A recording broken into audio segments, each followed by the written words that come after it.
Okay, we're live. Hi, this is William Ramsey. Welcome to William Ramsey Investigates. On today's show, I have a very special guest, a returning guest. This will be our third in a series that's titled MKUltra, Music is the Weapon. His name is Hans Utter. Last name is spelled Utter.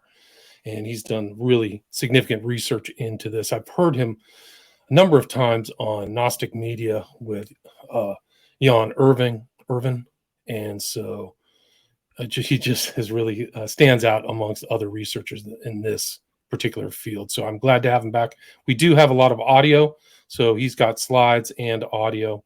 So if you're listening to this on my podcast, William Ramsey Investigates, you can go to Rockfin and watch a lot of these live, or you can watch them live, or you can watch what's left over after we've done the live show. So you can check that out on Rockfin. My podcast is just entered, according to Listen Notes, entered into the top 0.5% of all podcasts in the world. So that would be the top kind of 30,000. If there's 3 million podcasts, it would be the top 30,000. So it was a nice kind of marker that happened this week. But again, this will be the third part. So it would be the third episode. And I'd recommend, if you haven't listened to 1 and 2, go back and do that. So Hans Utter, welcome to the show. Welcome back to the show. Hey, William. It's great to be here. And congratulations on your milestone there. So yeah, not bad. I definitely did some work. I'm at about 850 episodes, so people can go back through. Once I get to a certain, I think I probably should do it sooner or later, but actually just have a graph of all the shows so people don't have to scroll through. I don't think iTunes is really set up well to look through podcasts with a lot of different episodes. Podcast Addict actually is much better for that. You can scroll through and search. But iTunes is not. It really just shows you the most recent, like 5 shows. And then you have to kind of reload and stuff like that. But some of those are timely. Like there was this guy I did a show about, he was a kind of a cult leader in Canada, and he just got arrested. And the book was about his kind of sexual predations. And then he finally got arrested. His name was, oh gosh, I can't remember. It's Dark Oasis is the book by... who was the author? It was Jason Horsley. So people can check that out. But yeah, so sometimes they do these shows and then they come back into the news. But this topic is always of interest to people. This is like one of my more listened to series for sure, is this MKUltra analysis of the 60s and behavioral modification or social engineering that you've done on. So kudos to you. Like, people are definitely interested in this material. Yeah, it's quite interesting, and one of the things that I sort of came to as a sort of understanding was that the whole sort of system, you know what I mean, that's been implanted. I mean, a great example is COVID, right? That mass hysteria, using the same principles, right? I mean, and you can look at the whole Corona thing as like, as like 100 9/11s, right? Because you think about 9/11, how much, that created all this fear and stress, right? But it still was a one-point event.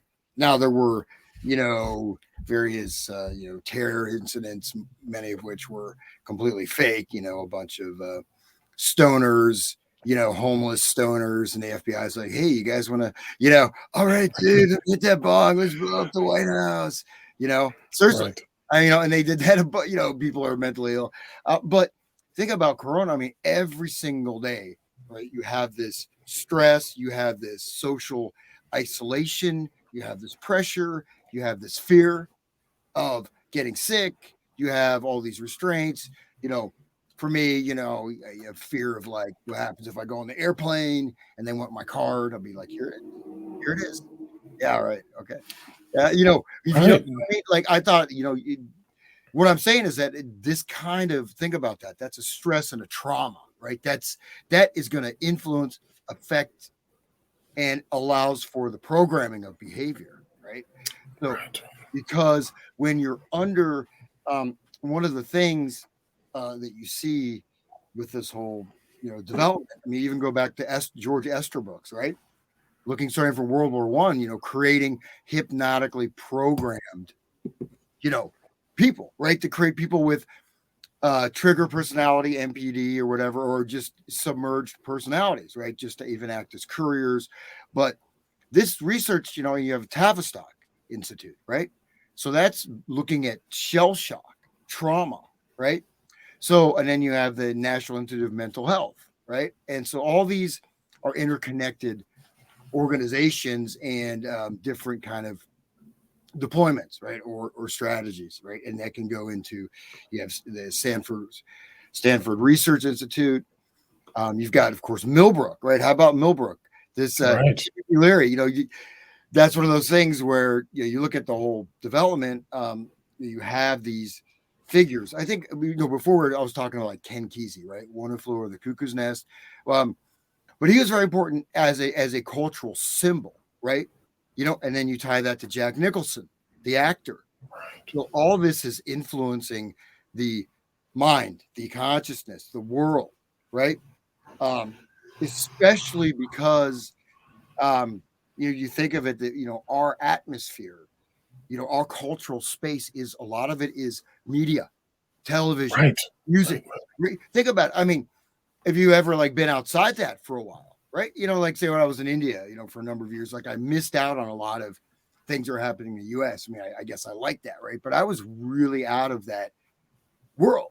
And I come back to the United States and it was really, I could almost feel it, right? But then you re-enter it, you don't want to necessarily be, it's kind of like, culture shock. You don't want to be in that permanent state of dislocation. It's like a psychosphere. The American psychosphere is like shattered or haunted or something, like with all this stuff, like all that stuff you're talking about, the fear of death or COVID, they really ramped up everything. It was all kind of MK Ultra type of behavioral manipulation. And the guy who's now just become the chief of staff for Biden was this guy Zentz, who was the head of the COVID response, and infamously got on TV. It says, if you don't get your shot, you're going to go through the hospital in a wave of death like you've never seen. Like he literally zapped people with the mind control, literal fear of death. Like that statement that he made will, I hope, reverberate on into the future, because a lot of that stuff never happened. So they really were pushing people to get this, toxic shot. But yeah, the last 2 or 3 years really were incredible. The isolation and stuff and the fear of death. Yeah. Well, and how many, think about that. Small businesses closing, right? Like for me, and I promise I'm going to get my online stuff, my publishing going. But I do music stuff. I do concerts, whatever. There's no concerts.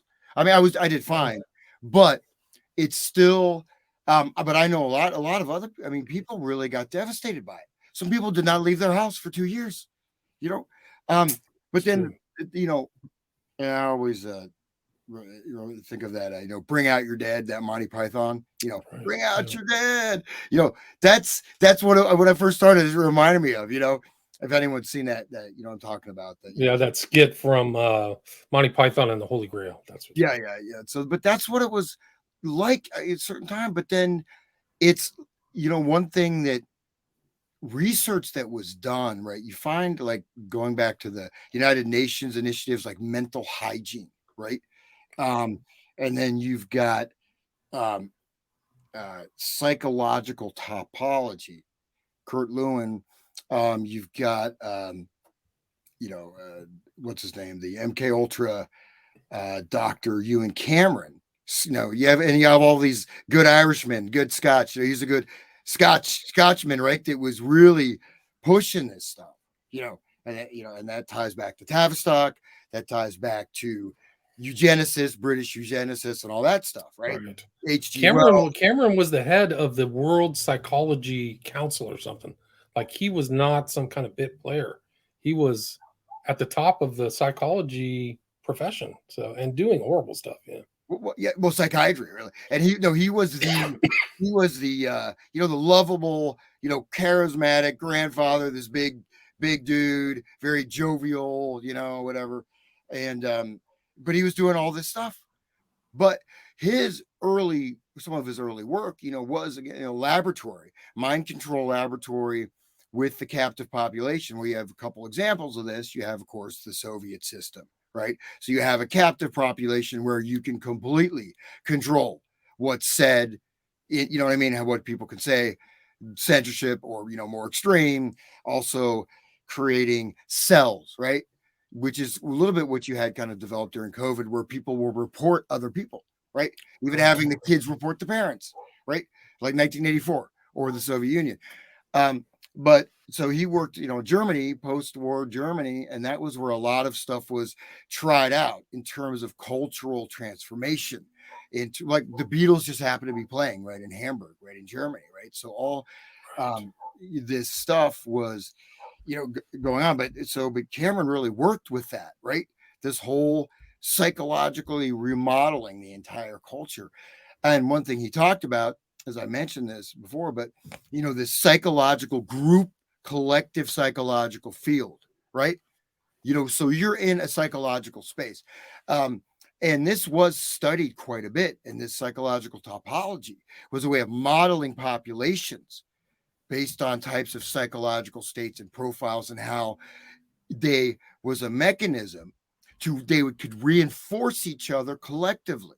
Now, that would sound kind of like new agey, like, oh man, there's some bad vibes. Well, yes and no, right? You and Cameron, I mean, you talk a lot about even music, right? This research of insanity. Like, for example, if you have a cult leader, Jim Jones, this person is insane, or maybe he's just doing what he's supposed to do because he works for the CIA, right? As part of one of these programs. But people follow the leader, they become like that, right? If you hang out with people that are very angry and take meth, there's a chance it's going to start changing your personality. Okay. And you could, and so what I'm trying to say is that this is not just, even though this research has sort of been submerged, and these books are nearly impossible to find.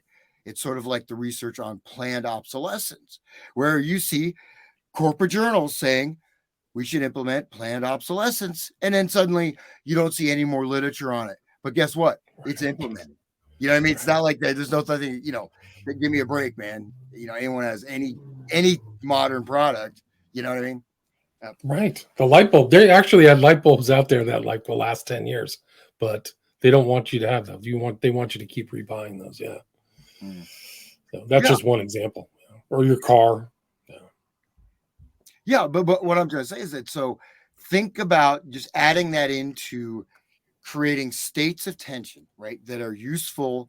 And trauma, you have a type of trauma, you have sort of release within that trauma, you have your authority figure, which is like, or maybe you have your good cop, bad cop, whatever, which is like your programmers, which is like your cult leader, which is like your rock leader, which is like your Charles Manson, which is like any one of these, Baba Yad, right? That was another. They had a rock band, right? The rock band for this. Right, that's right. Yeah, the Yod family, I think it was called, or Father Yod. Yeah. And this guy, what was this guy? He went in the background, military intel, and then he got drunk driving and he killed somebody, right? Oh, then guess what? Yeah. Guess what his next gig is? He becomes this peace and love guru. You know what I mean? Like, it was like, here's your assignment, dude. You want to go to jail, or you want to become a guru? But it was kind of, he had like a really conventional name. It was like John Baker or something like that, like almost like John Smith. But he had been in World War II. He had killed Japanese people. Like, he had a number of kills on his war record. So yeah, he was definitely something else. Yeah, and before Father Yod. Yeah. Well, I think there was another. He may have like killed someone in a bar brawl too. No, I think you're right. He did. It was actually in the paper. I've actually seen that article that he had killed somebody in a fight. It was over it was like a lover's squabble about a woman. He killed a guy. He was a big dude. He was like 6'4". Yeah, and he's just like gentle guru. Yeah, right, with the beard and everything, but his background is super violent. Yeah. Yeah, and he was. Yeah, and it was like. But this thing, with their band, their psychedelic rock band, and it was a pretty, as these movements go, it's pretty small scale, right? But it was like another Manson 2.0, another one of the things. And, the funny thing with the Baba Yod, though, is the Riyadh, which is that connects with like, name of one of the names of the Sephirot, the Kabbalah. Right, but he did some kind of yoga, and they'd take a couple hits of weed and some kind of free love, but. But even at the end, like, he was completely discredited, but there's still this hardcore group of followers, and he's like, he's connecting with God by doing like parasailing, and he crashed. That's how he died. That's how he died. But he was familiar with Golden Dawn magic, so he knew a lot of these kind of magical rituals and things like that. So that was kind of his kind of way to have power over this. But he was definitely a polygamist, whatever. Like at a certain point, it was like Joseph Smith. So there's all my knowledge, but guess what? I'm allowed to have sex with all of you women, whoever I want, when I want. So, well, that's one of the things. Well, Joseph Smith, he's kind of an archetype there. He, is out there, well, he's sort of a almost like a carnival huckster, kind of a, medicine man, whatever, flim flam man. He does dowsing, and then he took mushrooms, started taking magic mushrooms, really? And then the golden tablets, Right. Oh, it makes perfect sense. I didn't know there was a mushroom connection to him, but he was involved. He was involved in classic magical behavior, which is this whole ritual where somebody puts a stone in a hat and then reads something and puts it down. It's the exact same technique that Dee and Kelly did, and Crowley and Newberg. The exact same technique. And they actually, you can go see his like shoe stone in one of the Mormon museums. So the guy, that book is like a received book. The Book of Mormon is like from some magical event. He claims it was an angel gave it to him, but there's actually differing Genesis stories of that book, which is very telling. There's like two different stories that don't make sense. One is that Moroni gave him the book, right? And then there's another that he got it through this whole, stone in a hat type of thing. So why are there two different stories? Yeah, and then of course, no one's ever seen the golden tablets, but then also a little bit there in the language, moron. Oops, I'm sorry, Moroni. Right. It's I don't moron know. I right. Do you think it's a mistake? Like he was having a game on people. Have you ever read the court affidavits about Joseph Smith when he was younger? Go ahead. They're really fascinating. If you can find them online, they're really something else, because they were exposing him as kind of like a snake oil salesman. And this one guy said, well, Joe Smith said that there were these plates down in Philadelphia and it would be a 2-hour ride. So I said, yeah, I want to go find those gold plates. So I got in my horse together and carriage and I drove him there, and we looked for the plates for 15 minutes. He said, I don't think they're here. And then he wanted to go visit a friend. So I just took him over to visit a friend who was nearby. And then I drove him home. And by the time I got home, I realized there were never any plates for me to get it. He used this, promise, this allure of finding this old plates among the old American ruins as a pretext to get me to get on my horse and carriage and drive him for 2 hours. So he was putting people together like a, scoundrel before his whole religion started. Well, then they also had very violent relationships with some, people in the towns. That's why they had to, they weren't just, they were persecuted, but they did their share of, pretty sketchy things. And, but again, you find, and, one thing you'll find, even you look at Joseph Smith, you look at Charles Manson, you look at Baba Yod, you look at Bhagwan Sri Rajneesh, you go other access to sex for men, right? Right. Men get access to sex, and that's kind of a big part of the Manson thing. He was providing girls for Brian Wilson, for the Beach Boys, for various people. That was one of his skills, right? That was one of Manson's skills, was getting these women, and he knew techniques to really get. He said, "I'm your dad now," so he would go in the place of the family, like call me father, or call me your daddy, or something like that. Like he really knew certain techniques. That's why the family had such a retinue of women, Yeah. And so we'll get into this a bit later, but you look at another Smith, Roger Smith, right? So Manson's parole officer, who had many very odd and sketchy connections, and he was connected. So the National Institute of Mental Health, right? So that is very important organization for some of these programs, right? And I mentioned the mental hygiene and various other types of programs that were run But so he worked for the program for newly released felons, right?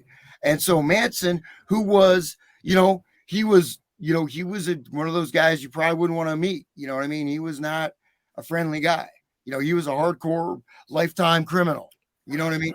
And was an intense, kind of balls to the wall, hardcore dude. And through, there's some evidence that it was through this program, that his parole officer introduced him to LSD, and he became a totally different person.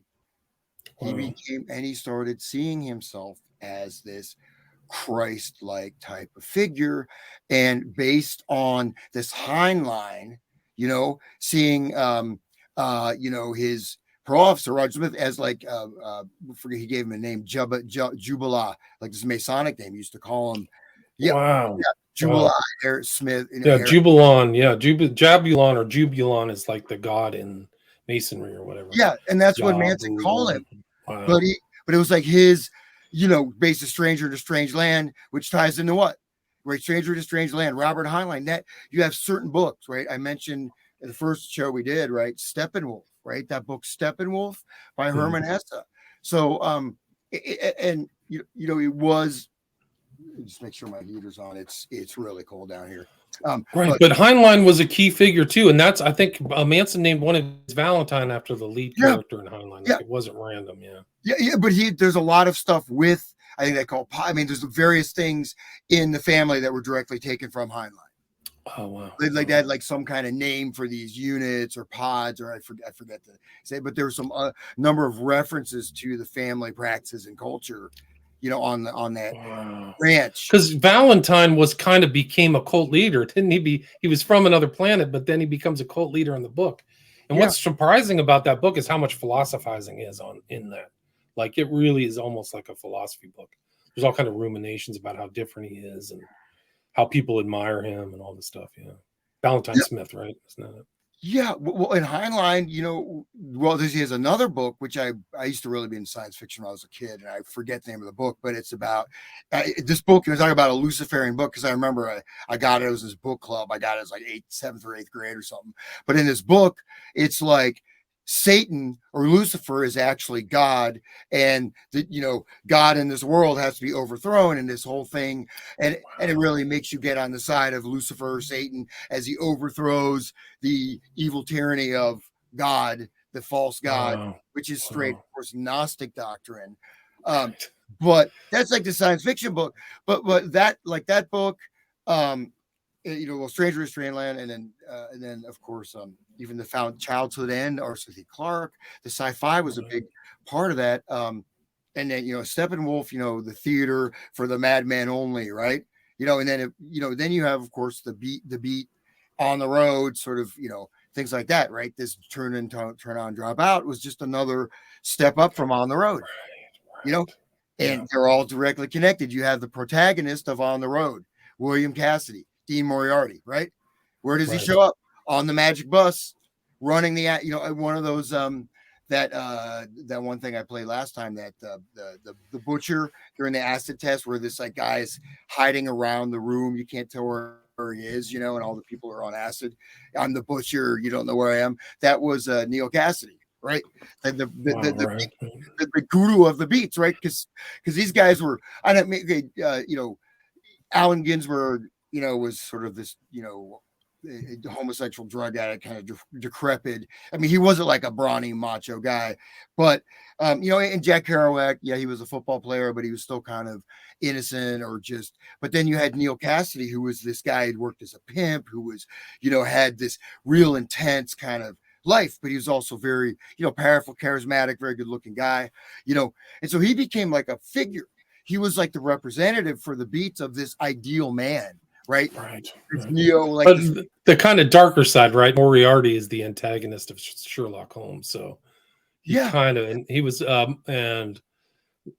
Cassidy was he was a scoundrel. He was really kind of a scoundrel. Like, he used to work on the train and take people's money and give back change that wasn't correct, and he was kind of like the Tune In Dropout, just like you said. On the Road is really about that, stealing cars and going across country, right?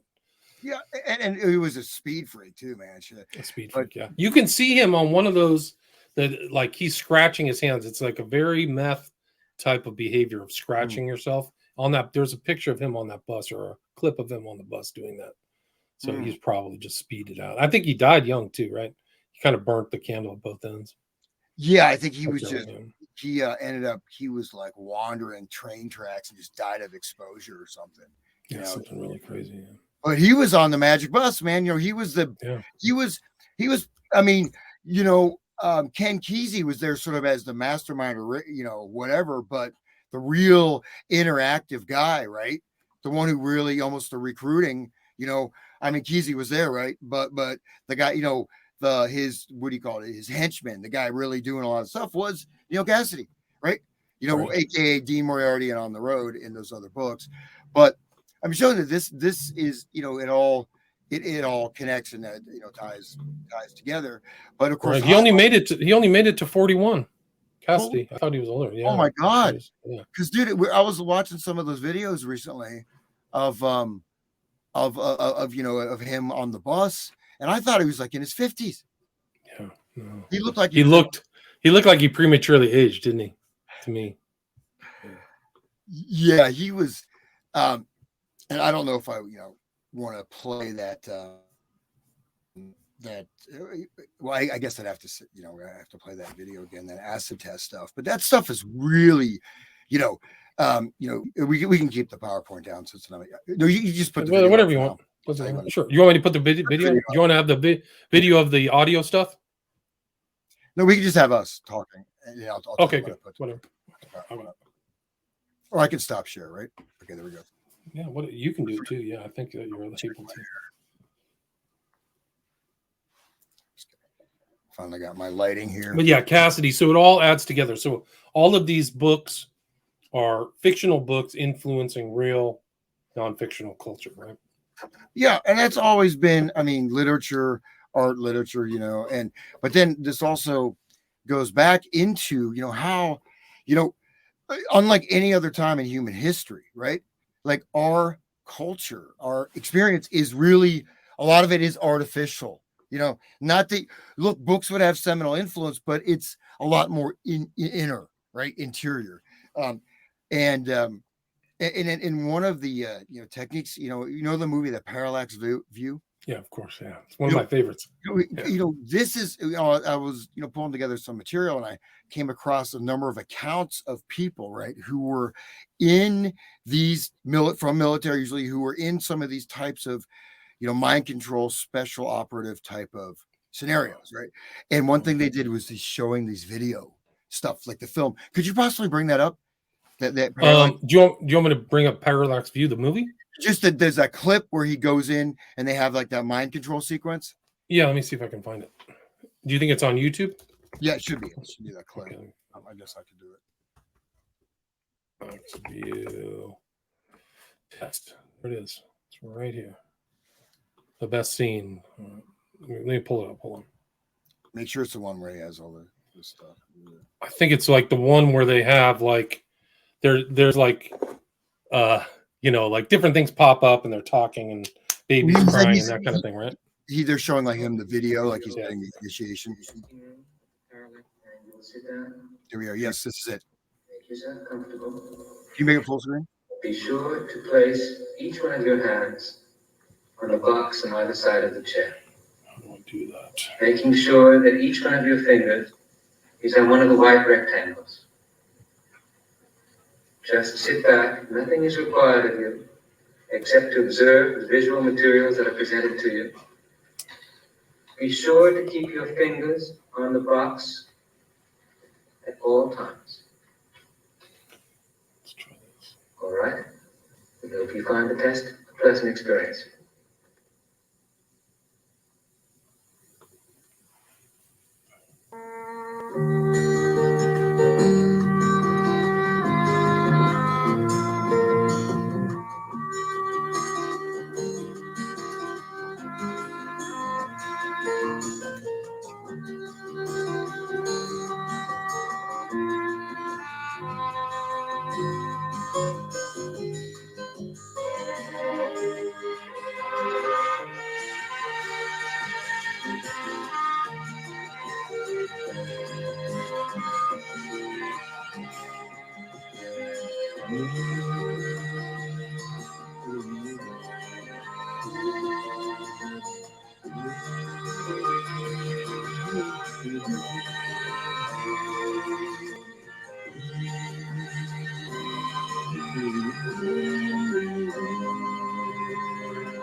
You guys stop it there, but it continues. All right, it just gets darker and darker, right? Yeah, it gets darker and darker.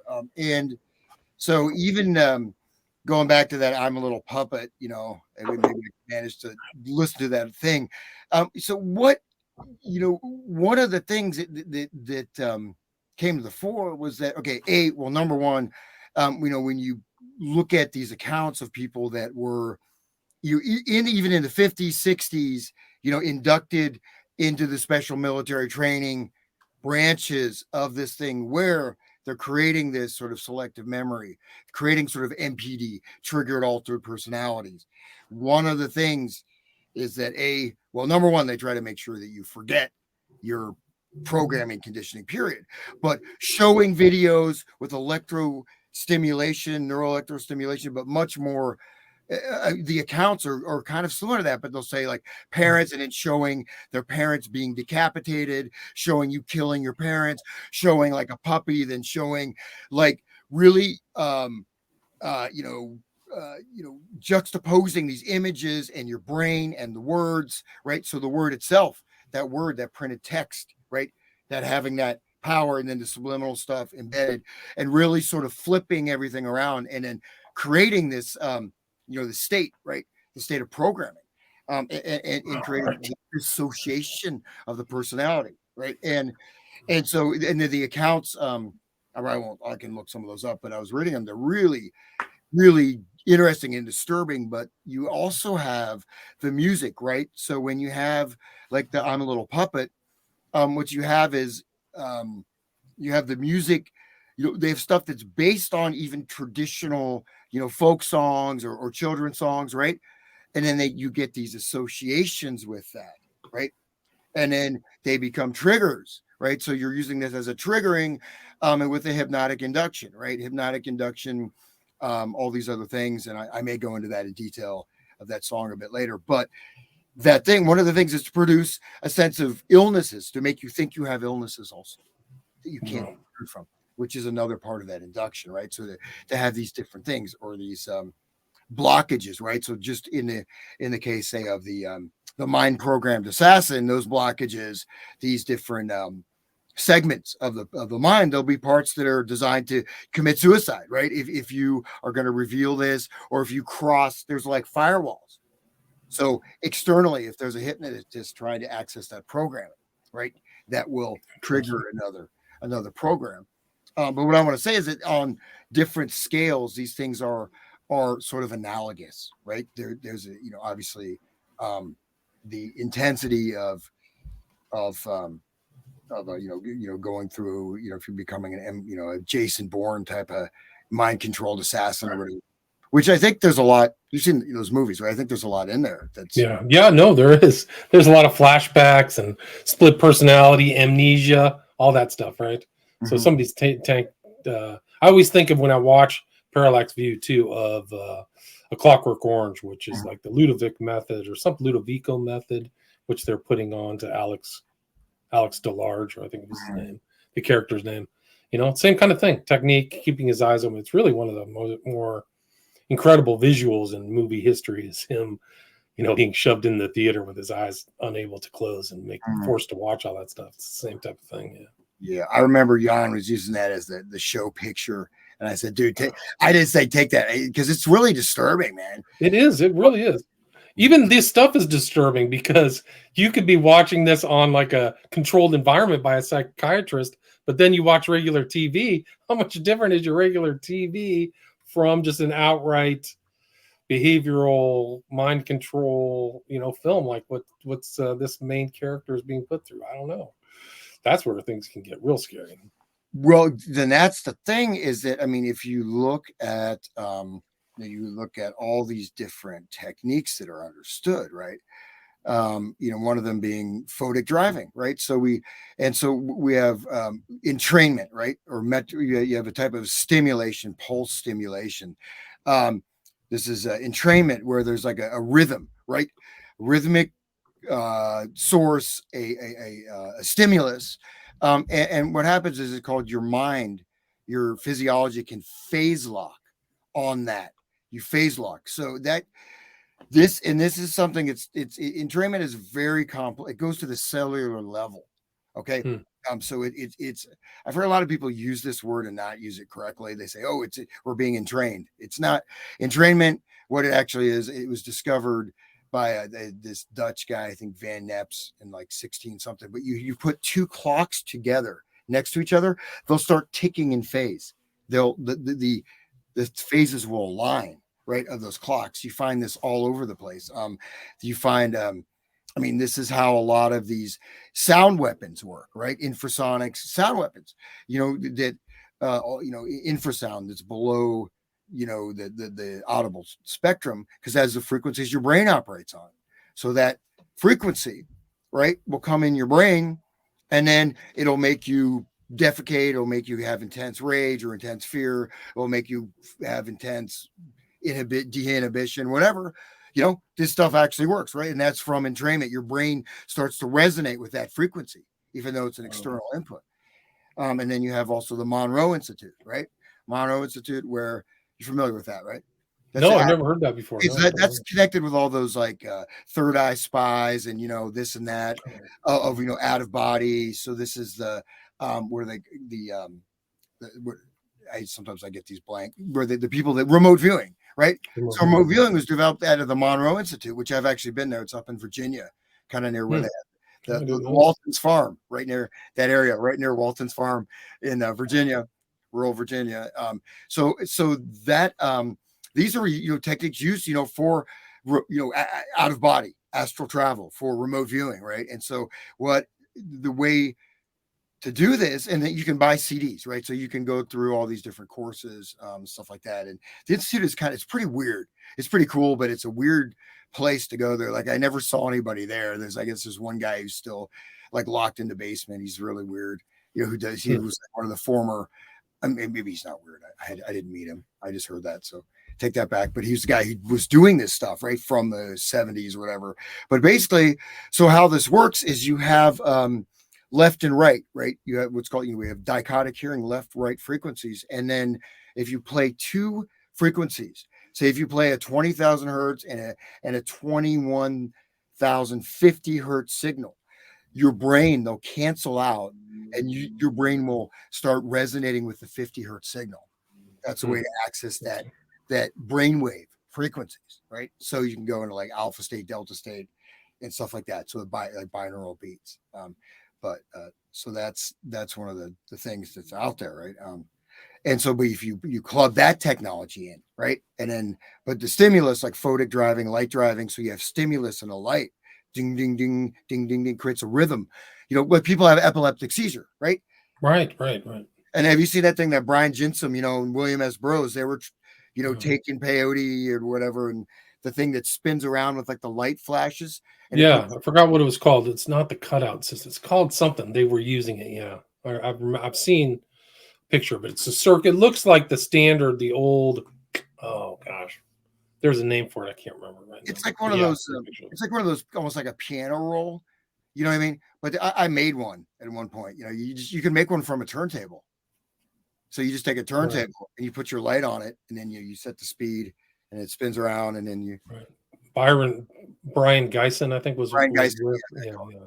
So, but they were all. I mean, you know. But anyway, so all these techniques, right, and the drug culture, right, and then of course, we have a direct connection. The thing is, Burroughs, of course, resurfaces more in the punk rock era, right? He kind of skipped the beat and the hippie. He was not a hippie kind of a guy, really. You know, of course, Allen Ginsberg was there.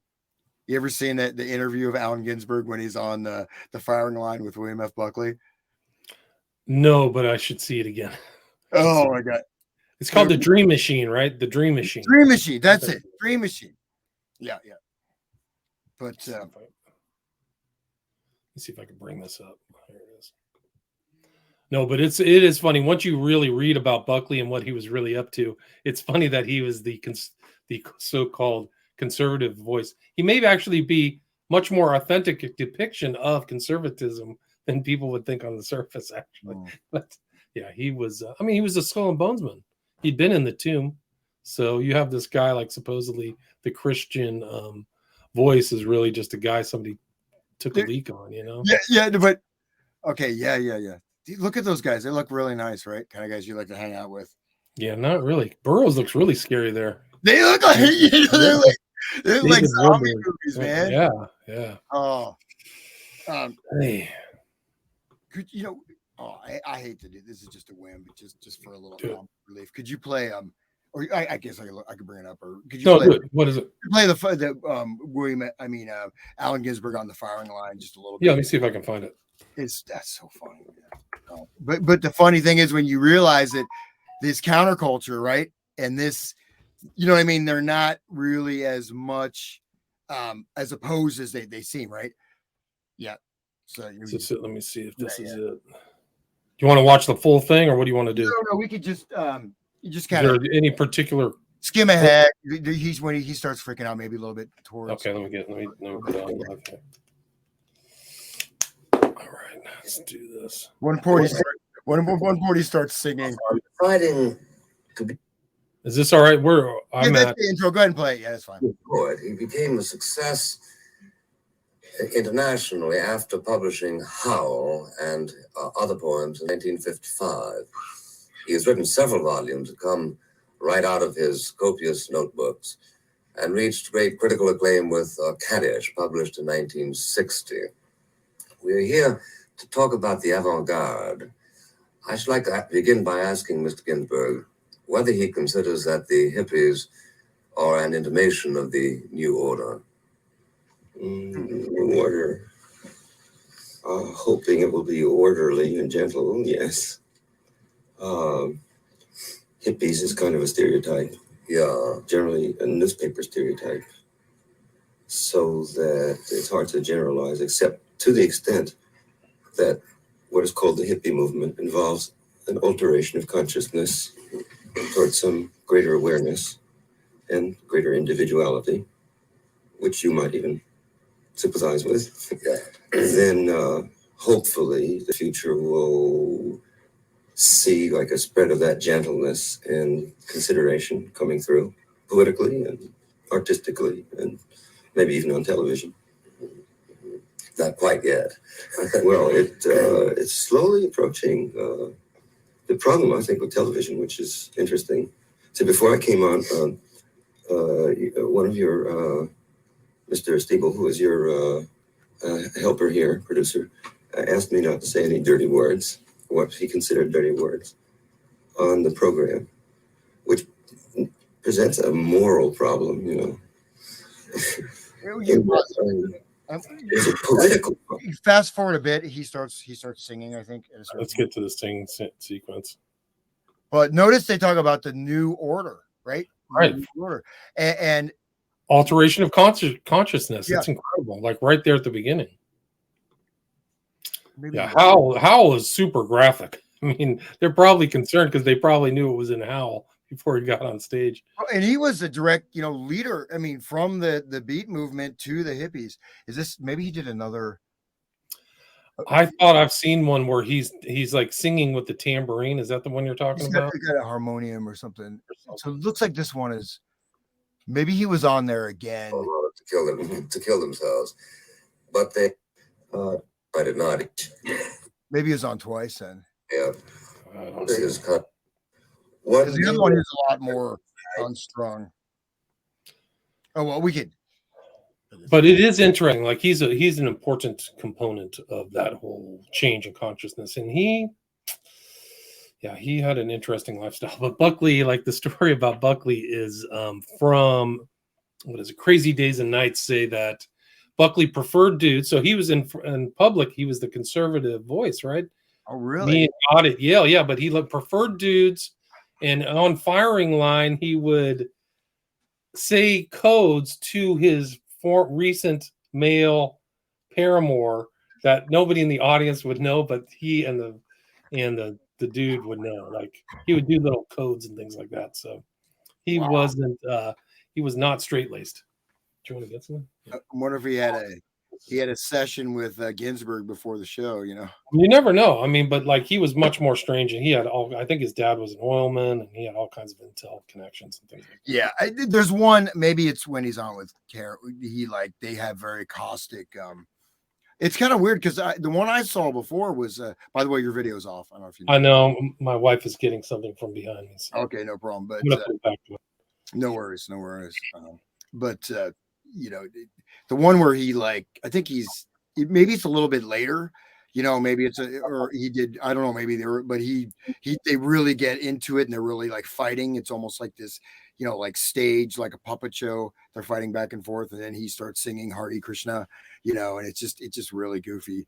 I think it may be when he's on with Jack Kerouac, but anyways, and Kerouac, really, Kerouac described, I think it was like maybe 1960 or 59, but he said Allen Ginsberg gave him this synthetic mescaline. He said he never felt right the rest of his life. Wow. Said it did something to his brain. He never felt normal again. Wow. And I forget when that was, but he of course, Yage, right? Ayahuasca, right? The Yage letters, right? So that was William S. Burroughs' Question from Ayahuasca. You know that book? So this is where this quest, he goes to South America trying to capture supposed to be the strongest drug. Okay, there you go. Yeah, here we go. Are you ready? Let's play them. And I think the cause of their paranoia, because their paranoia is our paranoia. It's a mirror reflecting system. The two images are just reflecting. The Hare Krishna chant? No, go ahead. Yeah. To the preservation of the universe instead of its destruction.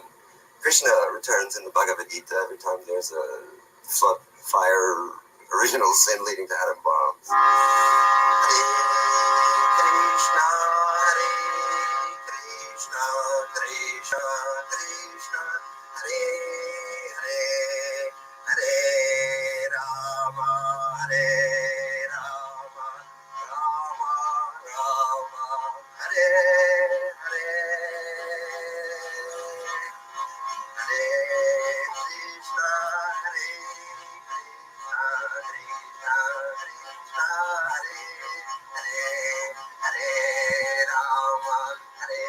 Okay, that's enough.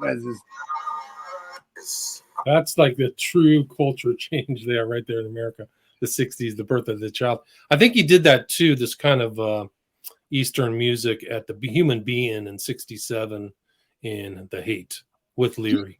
They're on stage somewhere. Yeah. Well, he helped inaugurate, right? And so he also was, he's kind of like the endorsement. You know what I mean? He's like your celebrity endorsement for the hippie movement. You know what I mean? Because right. And he had the big obscenity trial. So he was an internationally known figure. You know what I mean?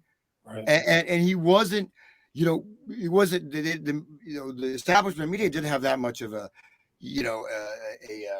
contrarian relationship to him. He was, sort of, respected. Right?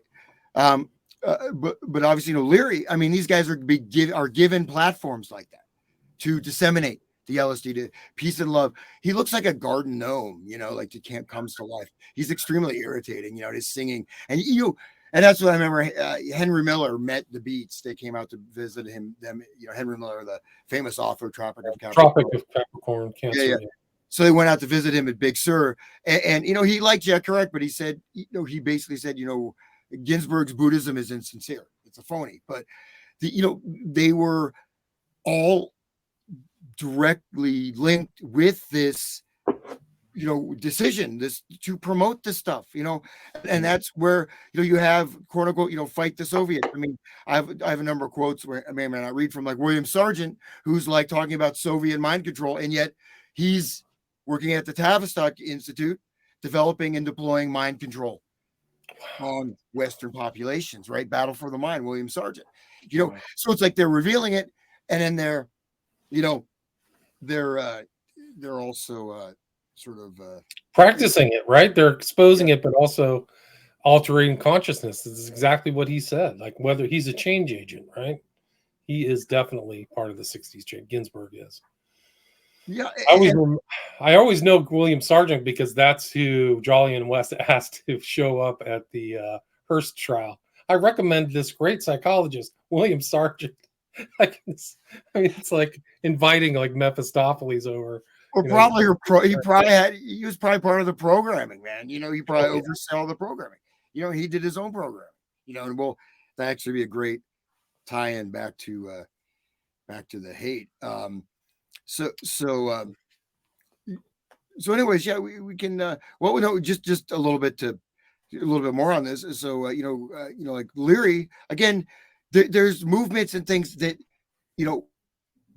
like the stuff I talk about, I don't get like that wide exposure like Allen Ginsberg. Maybe I'm not as exciting. I need to grow a scrubby beard. Yeah, you need to take up some insincere Buddhism. Well, get on and sing Hare Krishna. Well, the one thing though with the 62 was like not bathing, right? It's healthy not to bathe. I mean, So, anyways, that's at least the Dead family. But the LSD, the dissemination of LSD. Again, you have all these direct movement. And of course, you have the 50s rock and roll.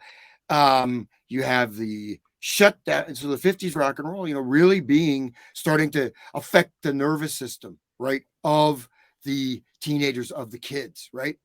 It's not that, okay, if you listen to it now, it's going to be bad for you, right? But I'm sure all of us, have you ever had an experience of hearing being at some type of a concert or music and just feeling the music and feeling like it was, doing something to you, maybe wasn't even beneficial? You ever had that experience? Yeah, I think so. Yeah. I've been to some pretty loud concerts when I was younger. Now I don't go to them, but I was at Oakland Coliseum in 1999 watching Rage Against the Machine. It was something else. It was totally crazy. They had to like shut everything off. They didn't do an encore because the audience got put into some kind of weird state. Like the mosh pit was the entire floor of the Oakland Coliseum. Oh, God. Like they had worked people up with that music. Yeah, it was incredible. Talk about consciousness changing. That was it. And then they just turned on all the lights and everything stopped. It was almost like you got transported from one dimension to another. That's very astute, man. That's a great, because I mean, that mosh pit, just to make a semi leap, but not really, you look at who one of the sort of introduction of this stuff, you go back to Alan Lomax, working for like Smithsonian or whatever, the Cantometric system, right? Going entire world survey, looking at different cultures, tribes, looking at all these different, very detailed analysis of, everything you think about a society, marriage, children, war, violence, mental health, all correlated with music, type of music, this thing, agrarian, primitive, cannibal, whatever. You know what I mean? Seriously. Wow. And it's all coded, and it's actually really an amazing, brilliant system.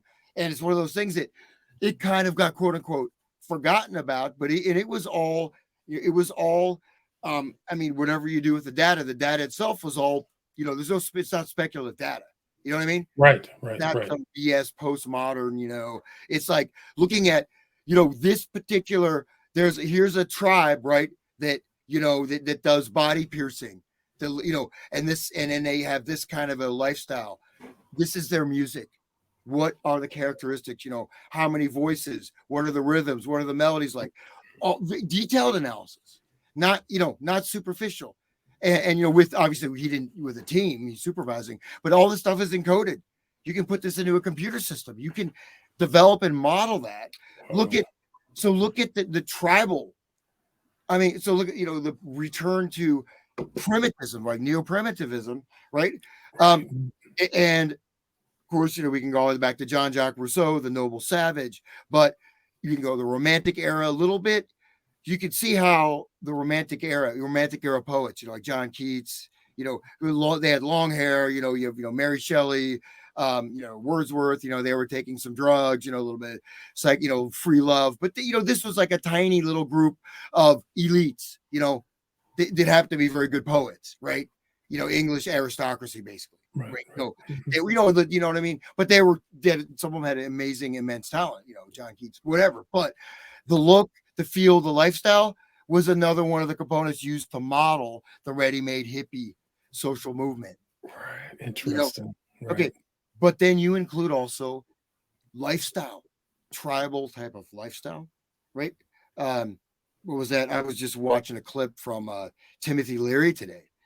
Timothy Leary, he's on, it looks like, unfortunately, I don't, it's on my other computer, but he was almost like a fireside chat, like really nicely filmed, almost like when they show the Hugh Hefner mansion, it's always like real, like soft light, and so he's hanging out, with all these young people, looks like in a very nice estate, right? And he's hanging out and he's talking about turn in, tune on, top out, don't go to college, take your shoes off, walk around in nature. Maybe he's basically on like a, okay, we can watch that. Can we watch this? Sure. That's it. Yeah, let's see what happens.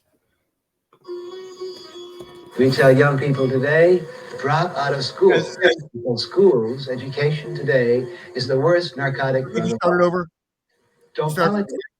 Yeah, this is the right clip. This is for you too, right? The sitar's playing. Don't know, man. We tell young people today, drop out of school. Because schools, education today is the worst narcotic drug of all. Don't politic, don't vote. These are old men's games, impotent and senile old men that want to put you onto their old chess games of war and power. Drop out. Tune in with natural things. Take off your shoes. Get back in tune with God's harmony. Surround yourself with beauty and sacred objects. You can't get caught in the conforming, rote, lockstep, which we call American society.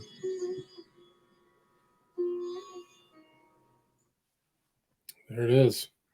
And he right there, no question what he's doing. He's saying the school. Okay, now we look at mind programming. We look at the stuff is not Dewey education, right? All the stuff, the education system. Certainly, there's stuff there, right? Education system has a certain degree of programming there, but yeah, now it's way worse than it was in the 1960s, way worse, right? I mean, probably, so, but he's just saying not even, well, you got a PhD, dude, right? You had a career and you taught at Harvard, and you're saying, don't go to just even look at the way that's set up, right? They have the apples, right? The Garden of Eden, right? Good point. Yeah, interesting. Yeah. And that was the quote from which I there's some evidence that actually LSD was developed much earlier. Who's the guy that developed LSD again? His name Hoffman, supposedly Hoffman. Hoffman, yeah. But he said when I took it, it was like I got the apple of the garden of the tree of knowledge. Wow. He said I went back to the Garden of Eden, and that also what Aldous Huxley said. We want to go back to the Garden of Eden. It's like the tree of knowledge. So those apples are there, right? So. And again, you mentioned that father figure, you have that role, you have a weakening of the church, right? It's kind of like, well, it's not like anything. It's like that you have the Christian church being such an important bedrock of American culture that it's almost, whether or not you believe, it's still it's like those slots are still there. Those outlets are still there. You may be an atheist, but, Charles Manson, Timothy Leary, Baba Yad, Paul McCartney, John Lennon, Alice Cooper, Goes on and on. whoever. Pulling away from the church, right? Yeah. They're going to come as your Christ Hippie figure. movement too. Yeah, the hippie Jerry. movement too. Jerry, the father figures. So I was especially made a really important point about the absence, like the father. Then you have this, the war in the generations, right? You have the separation. You hate your parents, right? If you're over, I just thought about that today.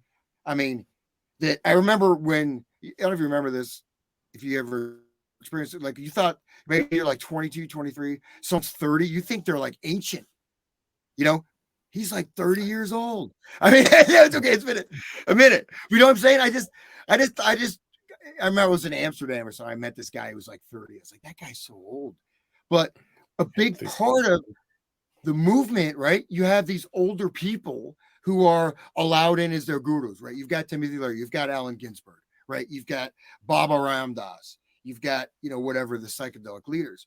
But don't trust anyone over 30, right? Kill the old. My generation, hope I die before I get old, right? It was literally, think about your mindset. You're that young, you're taking LSD or whatever. You feel like you're going to change the world. And maybe someone who's a little bit older would say, hey, dude, you may want to back off. You're kind of, you're not going to, you may be having fun now. 10 years from now, you're going to be homeless if you don't figure out what you're doing with your life and stop taking acid and, running around in barefoot in the park. Seriously. And that's what Tim Leary, who, on a 2,000 acre estate loaned to him by, this counterculture, Andrew Mellon or whatever, just go ahead and use my 2,000 acre estate. It's like that's a billionaire, not average person gets an estate upstate New York, not that far from New York City. Right. But, this is our counterculture. What are you promoting? Education. Don't vote. Don't be involved in politics. Don't politic. Completely remove yourself from that. Don't education.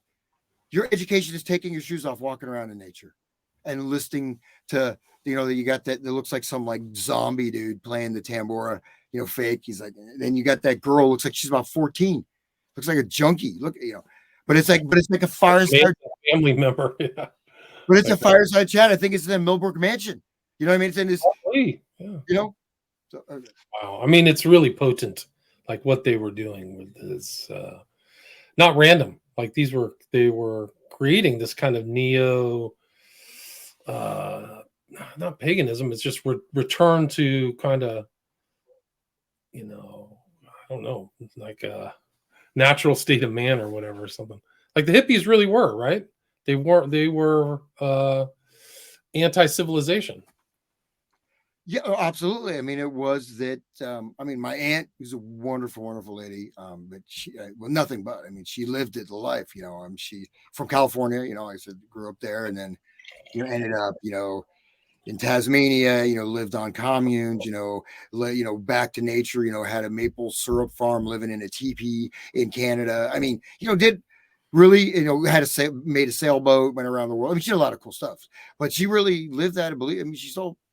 I doubt she'll watch this, but I love her. She's great. But I mean, that was her life, and she did that. But it's there's is there something to be said for like traditional off the grid lifestyle for sure, right? But how many?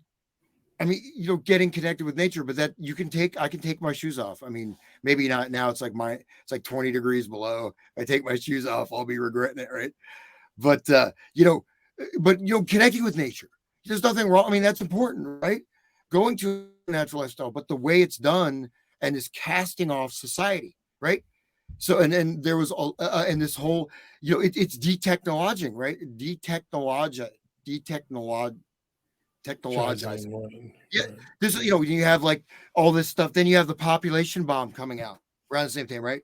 You have this food shortage, population bomb. We're going to run out of food. And then you have global cooling in the 70s, 60s, right? All this stuff, right? These are end of the world type of things. We have to, you know what I mean? So you're pushing instead of improving the system of technology, because the truth is that how many people are really going to run off the grid and not going to want to stay that way? not too many. How many of those communes really lasted? I don't think not all of them. Yeah. No, I There's mean, some. maybe some, maybe.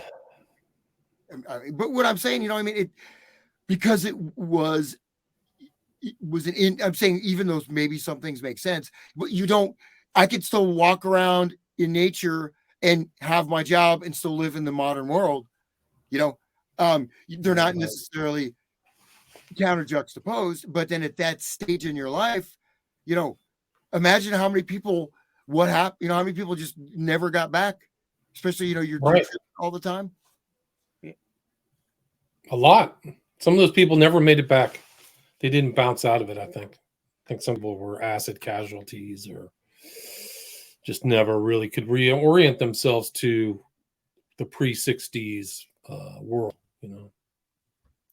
People that just never, you know, people that still, you know, nothing wrong with that for sure, but, you know, nice people probably. I mean, very nice people, I'm sure, unless they come after me for saying this, right?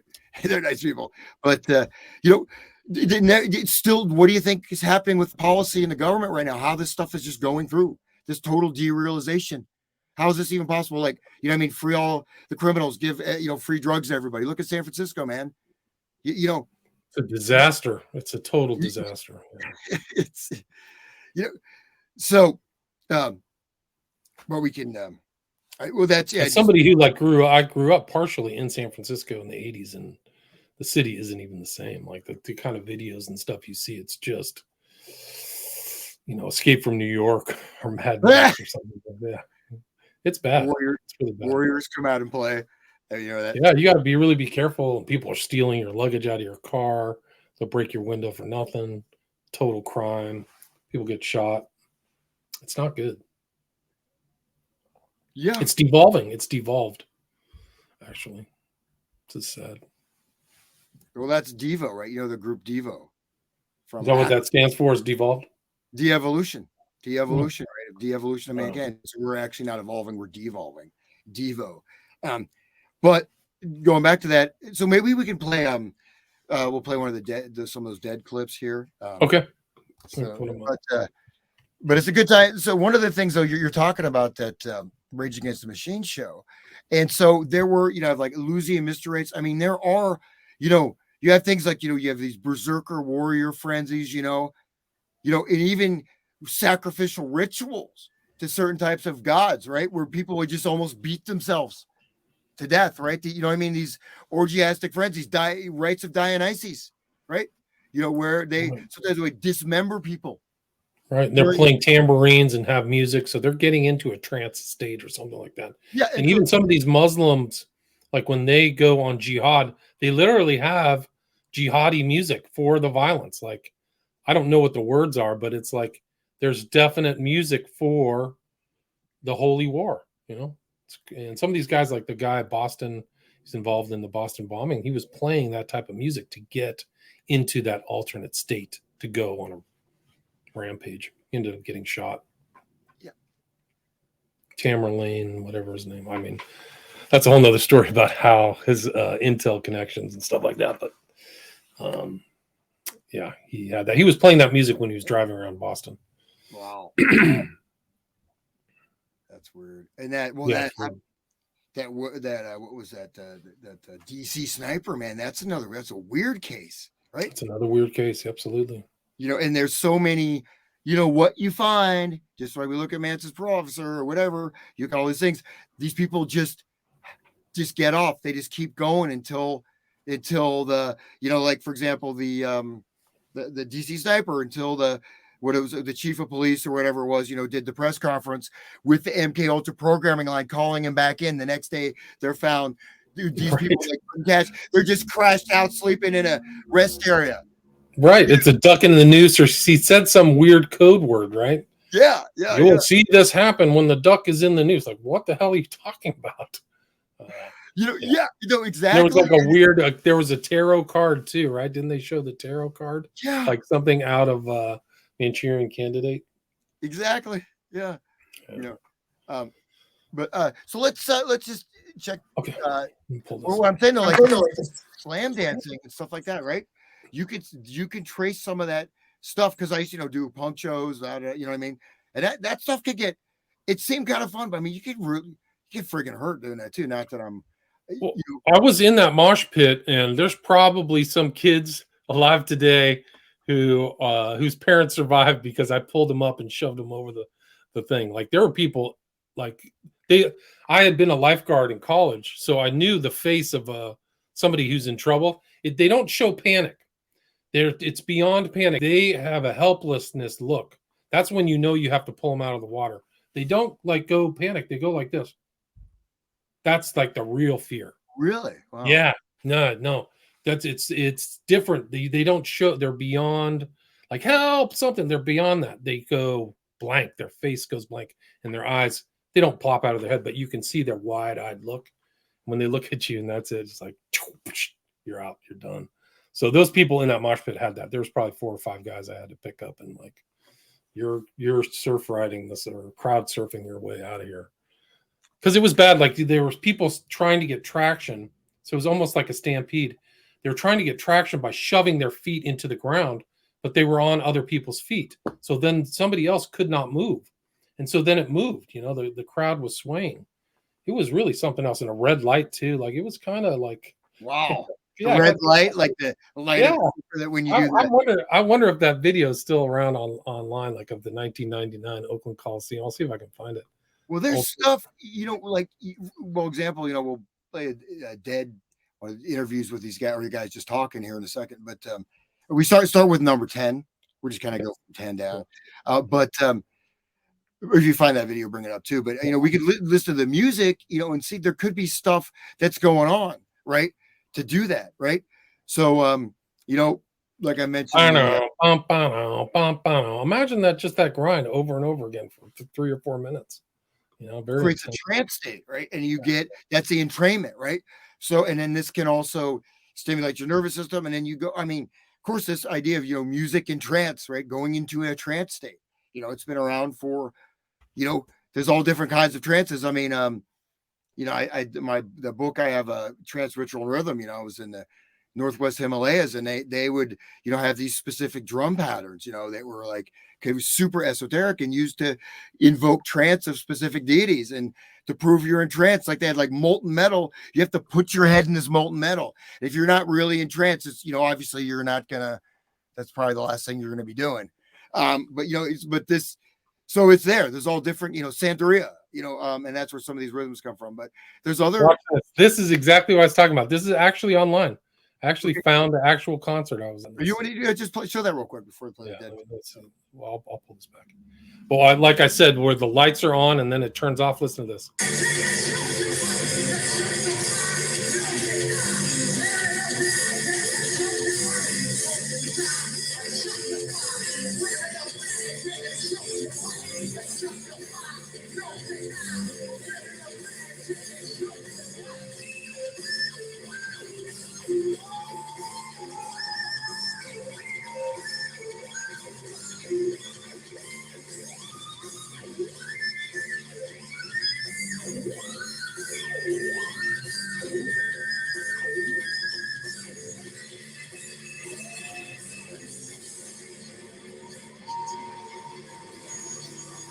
Watch this.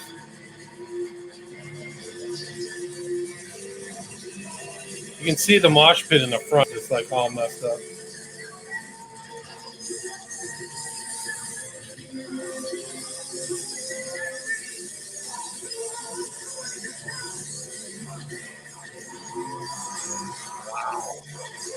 That's insane. That's the way it ended, man. The lights came on, music went off. I'm like somewhere like four people from the very front.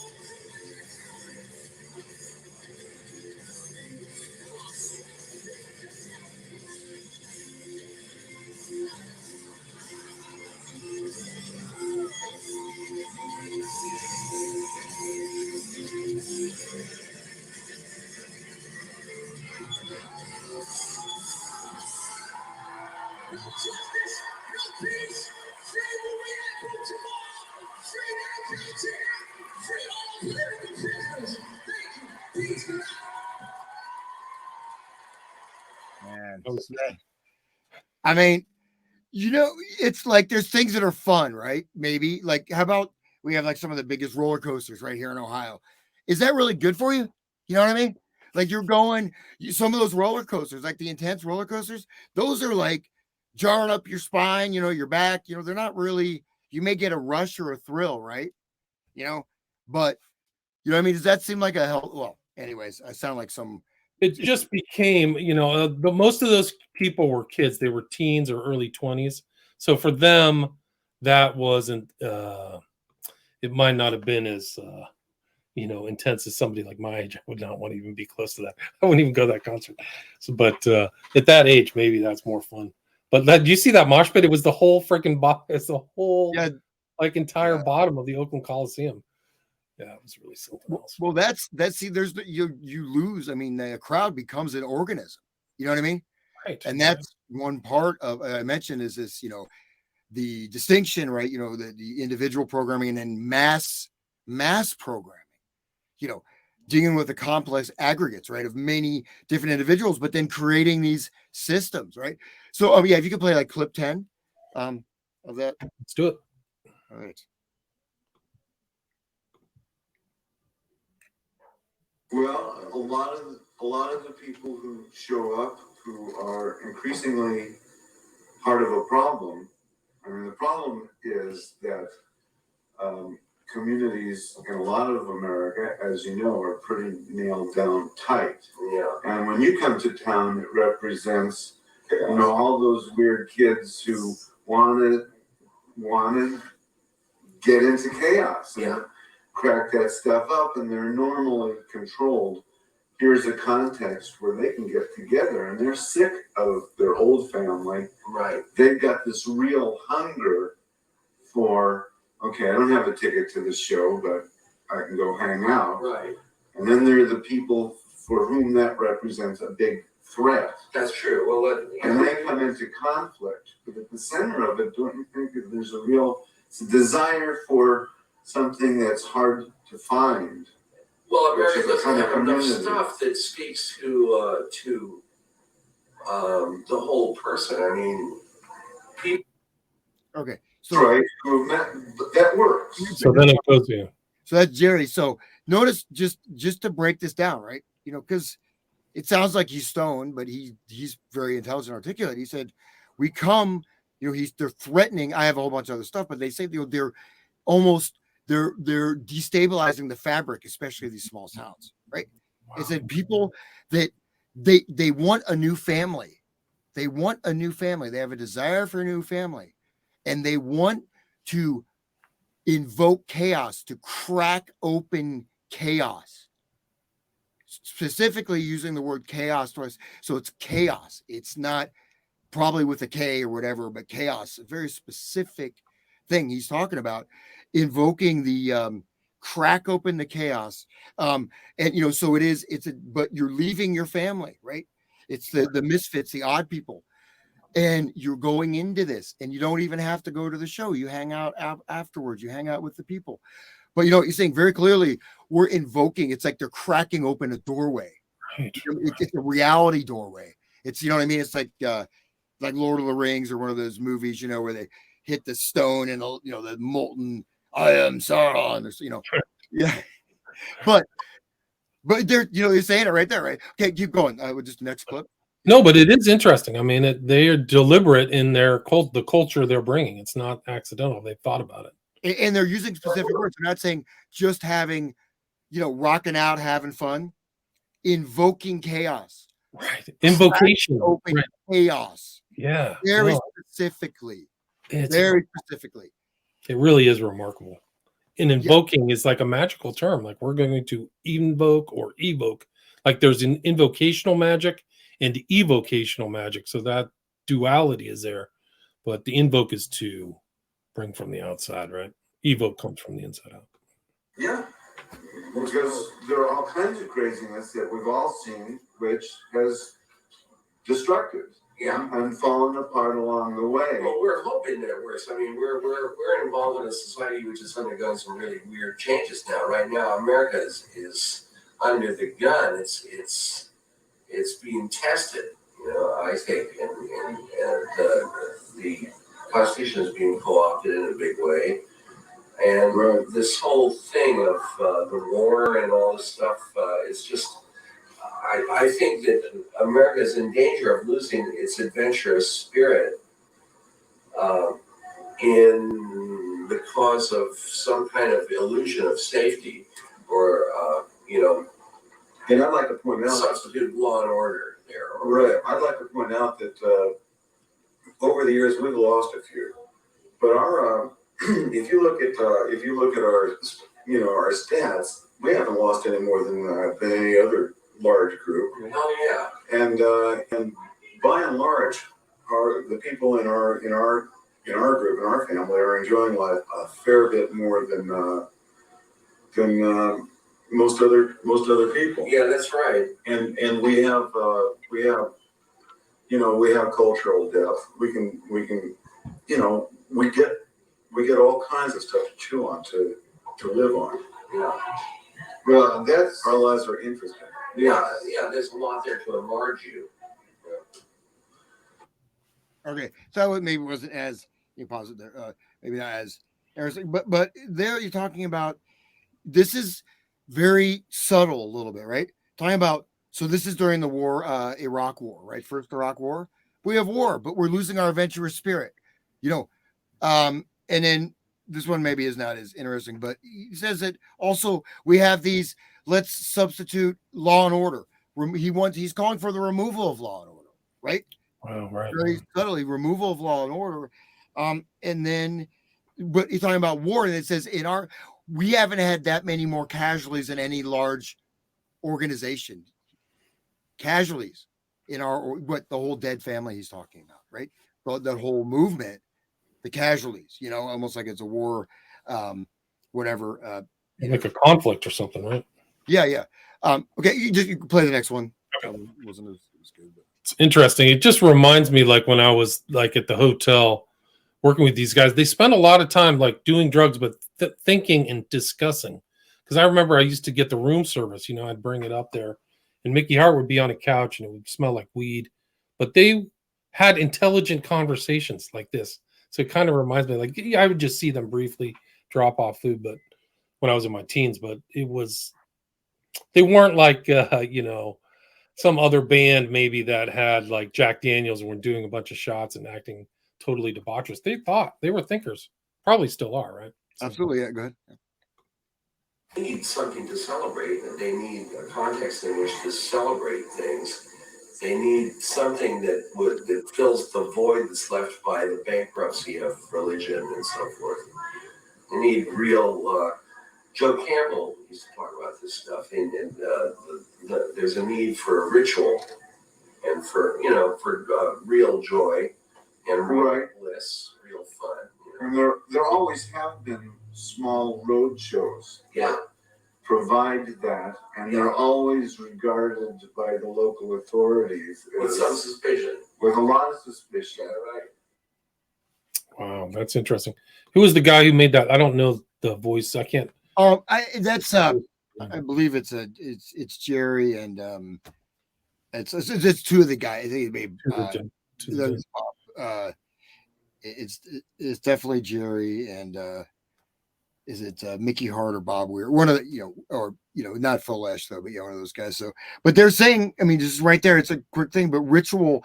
So the space, what I said, the space filled by the absence of religion, we're there to fill that space. We're using ritual process, and they get more into detail. Elysian mystery rites. They talk about using actual ancient mystery rites in their shows and in the music. So, but they're saying point blank, we're using ritual. We're creating rituals to fill the space left by the void of religion. Wow. We are, and what I'm saying, they're not.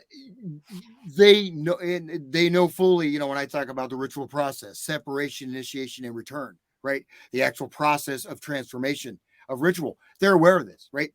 They're fully aware of it. I mean, they're not. You know what I mean? It's like, it's not if like Beyonce's like, when I play, it's like a ritual for my soul. I mean, I don't. Sorry, Beyonce. Just the fact that they'd reference the Eleusinian mysteries is very telling. Like they are seeing themselves within that current. And they're utilizing it, and they say, fill the void by the bankruptcy of religion. They are the new religion, right? We are the family. This is your family. Just like when the Brave New World, right? When you leave your parents, when you're just raised by the state, right? They're like a surrogate state nanny almost, even though they're cloaked in counterculture and always talking about the people against. Notice they're always constantly reference those against us, law enforcement authorities, those against us, Right. the mainstream society, law and order. This is bad. We are good, right? They're always our side, right? Interesting. Yeah. Okay. Go ahead. Play the next one. It's interesting. Wow. Did you know Crowley tried to conduct the Eleusinian Mysteries in London? Did you ever see those pictures of him? I did, but you talk more. I'll see if I can find it. I'll play this and see if I can find it. Yeah. It's kind of as a shared. Well, it's the Joseph Campbell. It's your little tiny hero's journey in everyday life. Rite of passage. And it's like a I fun. use the war stories metaphor too, which is Right. It's part of the adventures that shape our character and give us stuff to talk about. And where do you get adventures anymore? There's almost no place. I mean, we have a society that's trying to make sure that nobody gets any adventures because adventures are dangerous. Yeah. And danger is bad. Yeah. And I mean, that's nobody's ever. The rule is not written anywhere. It's not etched in any. But I mean, that's the prevailing attitude of this entire society. Danger is bad. Oh no, don't do that. Don't have an adventure. That's dangerous. Right. And I mean, your parents were always trying to get you to be careful when you were a kid. And that's just it's pervasive, all pervasive in this society. And there's a certain ilk, there's a certain kind of person who just can't live life like that. No, everybody needs adventure, and everybody needs something. Maybe not everybody does. I don't know. I do. I think an awful lot of people do. I think a lot of people do. I mean, maybe not everybody. Well, some people think that that's what's attractive to men about warfare. Is where else do you find people where you absolutely know you can trust them? Yeah. Because you have. We have to. And all of that is everything is removed. You get on you're actually doing something dangerous when you get in the car. Got it. So just again, this is not just superficial conversation, right? There's a ton just in that. You're not, even I jotted things down just to catch, but so they're, very much they're talking about rites of passage, right? So this is taking that anthropological theory, right? Margaret Mead, right? Margaret Mead, they're looking at this type of trance cult stuff in Bali, right? Margaret Mead, part of the Macy, major person in Macy conferences. Gregory Bateson, schismogenesis, working with Margaret Mead, looking at these primitive cultures, right? Invocating rites of passage, rituals, ritual process, right? Connecting cybernetics directly ties in with the Grateful Dead, the Whole Earth Catalog, cybernetic system theory. We go further, they talk about virtual reality and transhumanism, saying how great it is to live completely in this virtual world. This is the new LSD, is virtual reality. And this is in the early 90s. They're talking about this, which God knows. There's a hilarious video of, that the big charlatan fraud, Timothy Leary. But he I think it's in the 90s where he puts on these virtual reality glasses. And he's like, he just has like this ecstasy orgasm. And, they're not even back then. They saw. Now they're amazing now. They are off the chart. Yeah. But the way he's freaking out and he's just like, so amazing. You know what I mean? But anyways, I don't know if you want to chime in on that, but that was just one thing. Rite of passage, war stories, being in an army. This is like why men are drawn to war. Do you see that military metaphor coming up multiple times? Did you catch that? Or I was kind of distracted trying to find the Crowley stuff, but yeah, no, I mean, I'm not surprised. And the other thing is like they are literate. They're referencing Joseph Campbell's The Hero with a Thousand Faces, all that stuff, right? So War Story, rites of passage, and adventures, and our adventures are dangerous, right? Danger. Everyone's afraid of danger. This is a danger. This is a real adventure, right? So everyone says dangers are bad. Adventure is like warfare. They say, the where made you stop. Adventure is like warfare. Like men go to war for the danger and the adventure. So they're citing ritual passage. Hero's journey, though, is more than just a ritual passage. It's a transformation, but that's also a consciousness transformation. A quote unquote hero, right? Now, I don't want to put. They're not saying this, but if you look at the stuff I have, like with Pigpen and Ken Kesey, I have recordings of them talking about developing a mass hive mind among the merry pranksters and working on the hive mind and creating this mind organism, and how they're developing it and how they're conditioning this group mind that they built in all their hapless, partisans. You know what I mean? They're talking about it. So that, to me, that kind of adventure and danger doesn't, you know what I mean? There's a juxtaposition there that this is like, you know what I mean? Your true duty, and that's my brother, my younger brother, who's no more. He died, right? He had that mentality.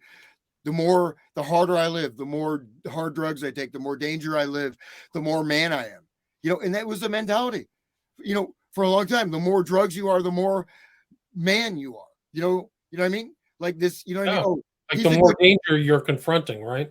Yeah, it's the hero's journey, but it's kind of a perverse hero's journey, right? Yeah, it's like, look at Hank Williams, the great country singer, right? But okay, he was an alcoholic, right? He was a great singer. Now, he died, right? Because he had gotten off drinking, and someone gave him a couple drinks in a bar, and he ended up dying of alcohol poisoning same day, right? Is that something you want to emulate? Does that make him a hero? No. I mean, he just pissed away his talent. He had God-given talent. There's no denying that. I mean, maybe occasionally a couple drinks maybe would help him, but when you're consumed by the bottle like that, there's nothing heroic about that. No, I don't think so. Or any drug, really. Consumed by any drug.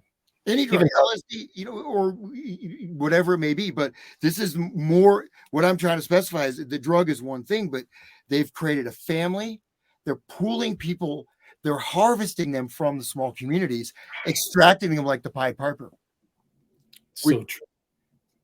And isn't that kind of some of their imagery? Don't they have that kind of like skeleton with the flute, like kind of like a Pied Piper, right? Isn't that in their imagery? Yeah. So there it is. Yeah. The rose, the Rosicrucian, and the alchemical symbolism, with the roses and all kinds of stuff. Yeah. So we'll finish this clip. Yeah.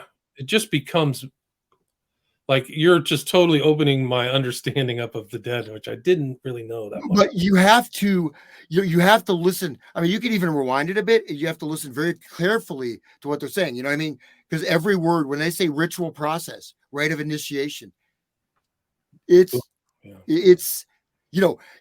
have to, just hearing that without other knowledge base to plug those terms into, you're not going to get the full meaning. So in a certain way, the average dead listener is not going to have the background to put all this stuff into context. So it's almost like in speak. It's, among the initiates, Right. You go and play it again.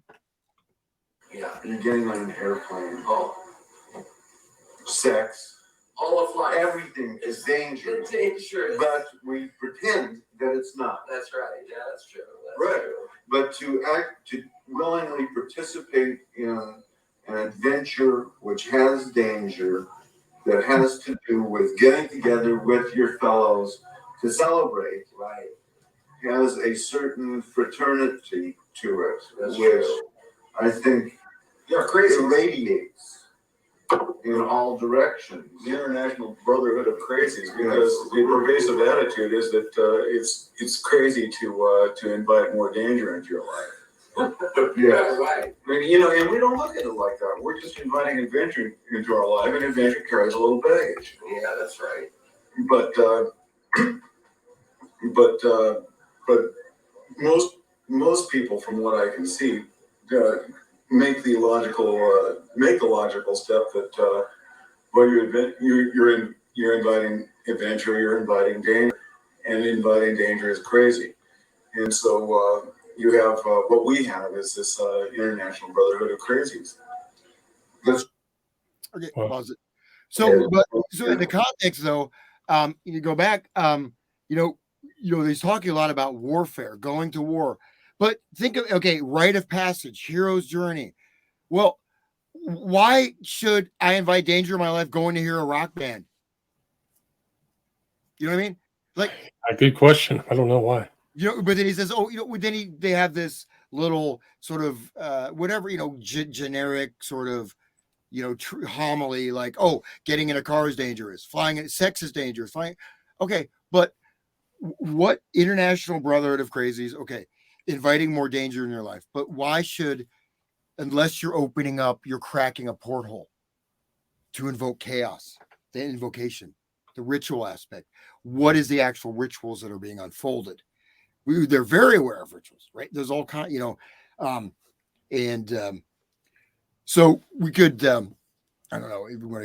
I have enough of Jerry's philosophizing. You ready for more audio, or do you want to just?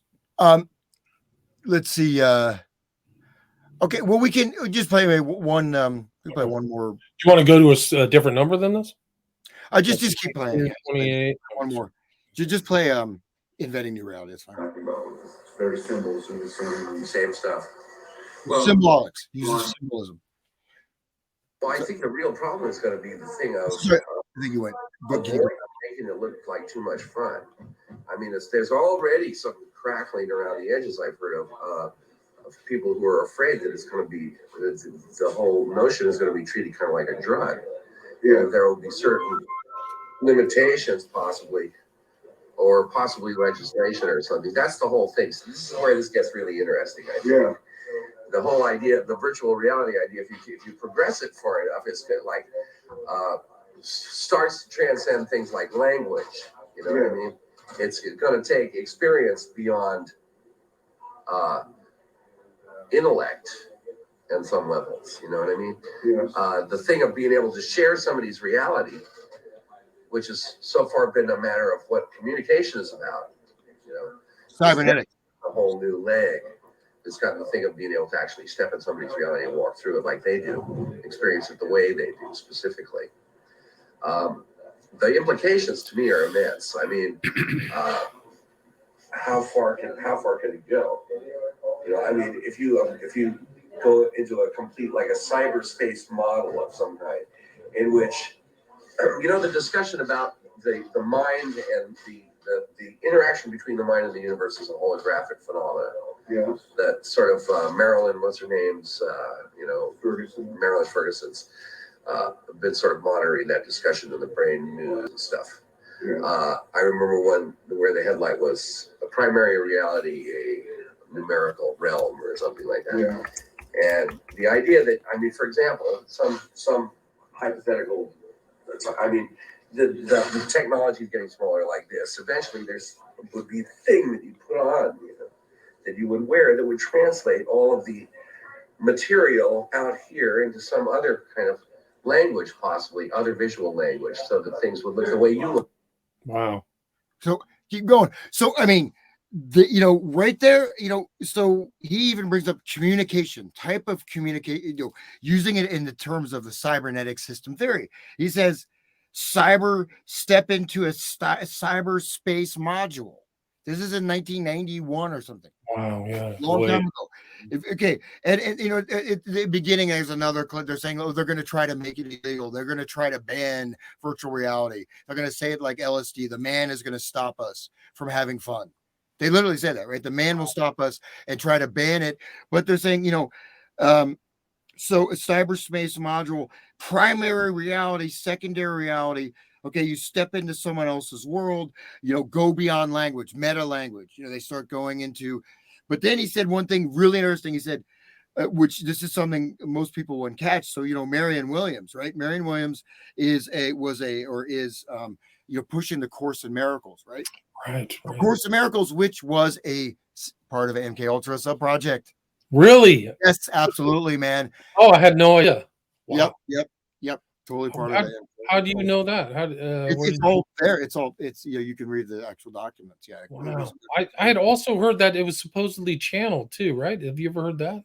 Yeah, we know it was channeled. It was channeled. Well, the book, like, so I did the whole thing. I read the whole book, years ago. Right? I had a friend who was like totally A Course in Miracles. Like it's a nice formal book. It looks like well bound and everything, right? Well, no, it literally, it was said it was channeled, right? So the thing is, it was done. We may go this that's a whole nother side topic, right? To go into this. We talked about Joseph Smith, so. MKUltra Center, channeled by this lady who was supposedly a total atheist and wrote it out. It has completely derealization module. First lesson, of Course in Miracle. Nothing I see means anything. There is no reality around me. Everything has only the meaning I think.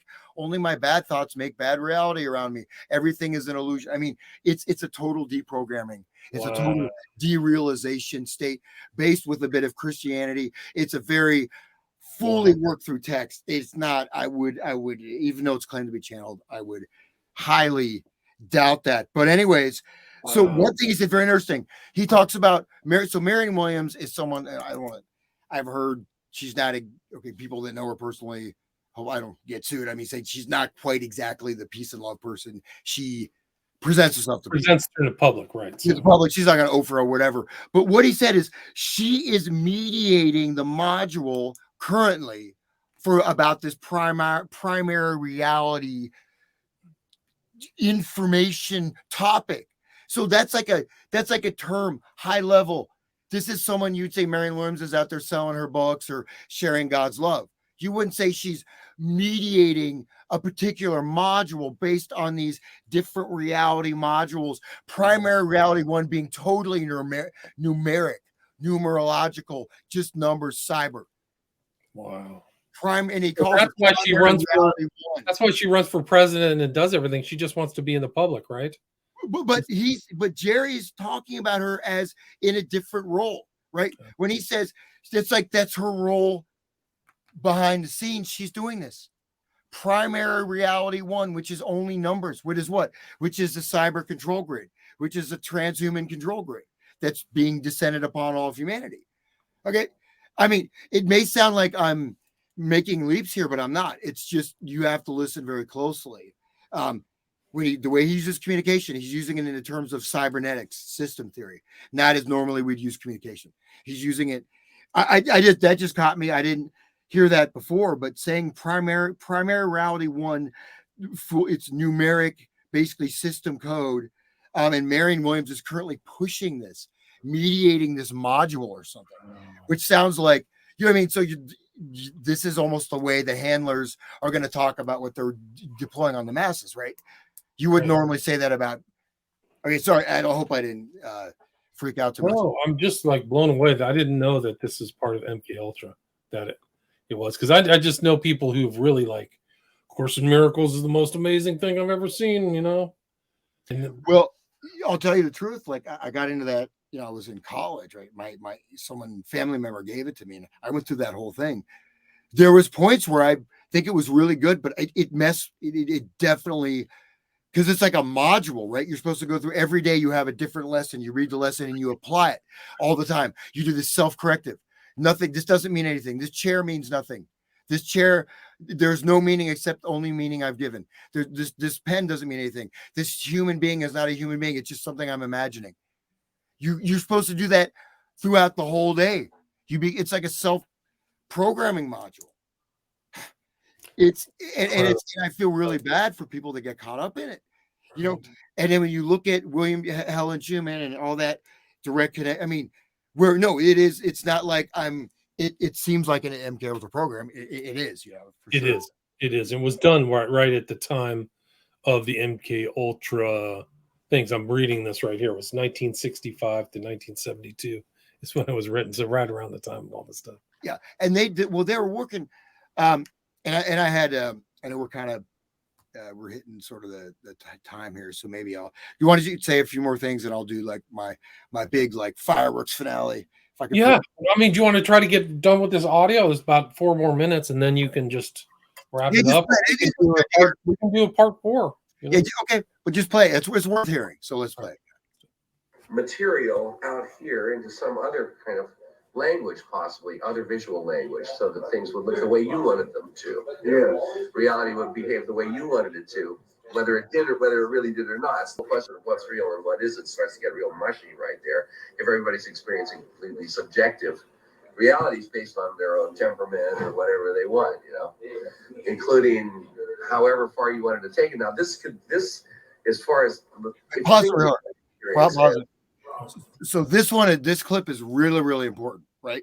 So just to follow this, so this is coming, off of, okay, they're invoking rituals in small towns, invoking chaos. Now we're going into virtual reality. Fun is dangerous, right? Fun is dangerous. The man doesn't want you to have fun. Virtual reality. Oh, it's going to be like LSD. It's the new ultimate thing. Then they're talking about, fully cyber, completely constructed cyber realm. This is exactly what they're talking about. The new, everything is the Internet of Things, the Internet of Beings. This is the IOB.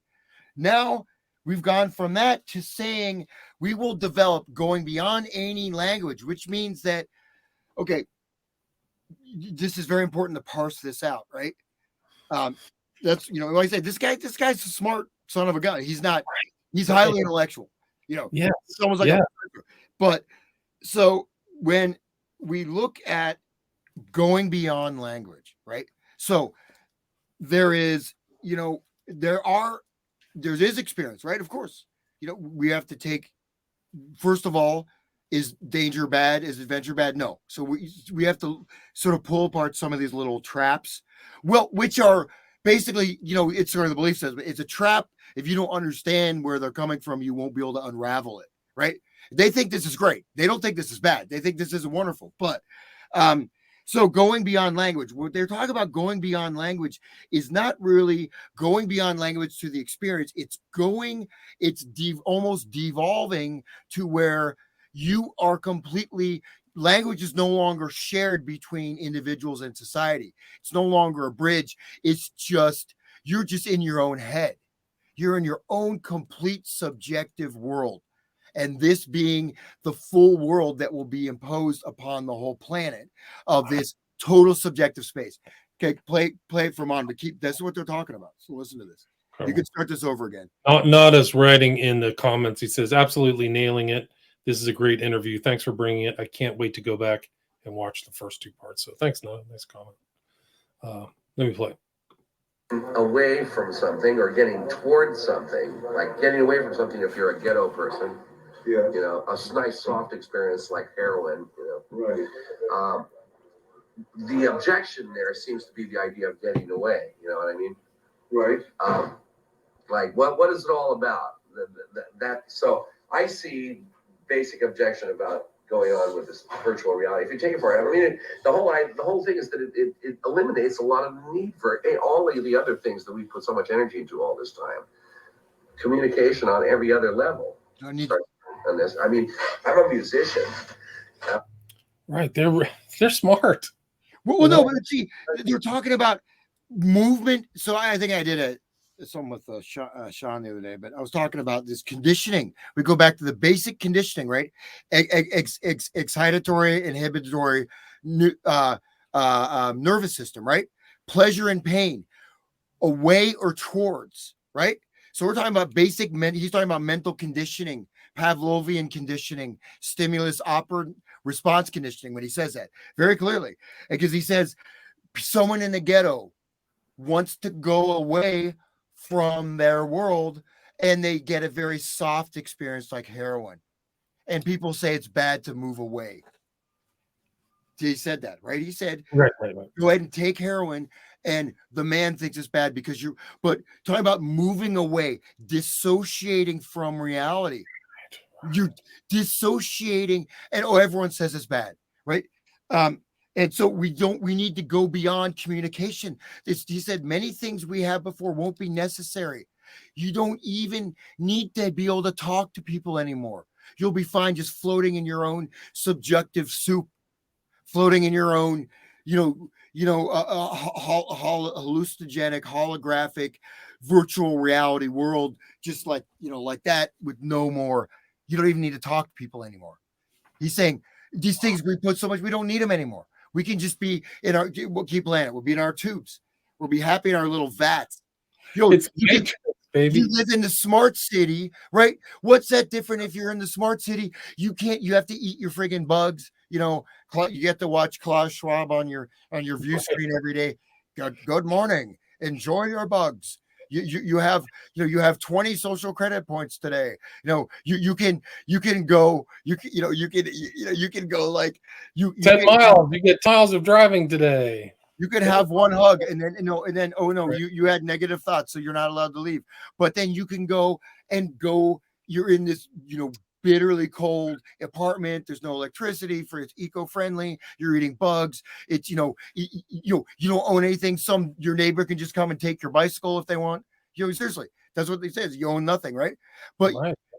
But you can put on you can just go into your little Neuralink, just like the guy, which Jerry says is a good thing, like the guy in the ghetto shooting up heroin. People say it's bad, but this is also a way or towards, right? So you have a negative response. This is also where, basic thing, this is basic psychological conditioning, pleasure or pain, right? So, you press the button, the red button, you get a treat. You press the green button, you get electric shock, right? But of course, if you're this is animalistic. This is almost, this like, bioorganism level. You know what I mean? Just pleasure or pain. It's just a way or towards. It's like an electrical response. This is not developed. Yeah, we all have this. This is a basis, but we go beyond that, right? If it's only pleasure and you just sit there and just drink all day, every day, that's okay. It may feel good until you die of cirrhosis of the liver or until you get a DUI. You shoot up heroin. Oh, it feels good until you have an overdose, until your whole life is collapsed, because you're trying to escape from it into this fantasy world or this drug induced state that and then you amp that up 1,000 times, because even the junkie is still in the physical world, still has to go score, or the junkie, the whore has to sell her body. But in this, you can be in your little apartment. You're completely disconnected from all human life. You're just in this virtual reality, and you even lose the ability for language, which is the basis of what makes us human. Right. Okay, go ahead. And he's saying this is good. Go ahead. Crazy. I recognize that as a musician, there's a certain chauvinism attached to it, which is the thing of, well, I spent my time learning how to play. You didn't spend time learning how to play, therefore you're not a musician. It'll be the free channel, the consensus channel on your video, or your cable TV or whatever. So that may be where we find out what humans are for. It may take that to do it. Yeah, that's exactly right. I mean, I can visualize something like that, where it's the input channel as well as the output channel, where you take from it, you give to it, and take from it at the same time. Like a free two-way kind of deal. And everybody would be constantly making decisions.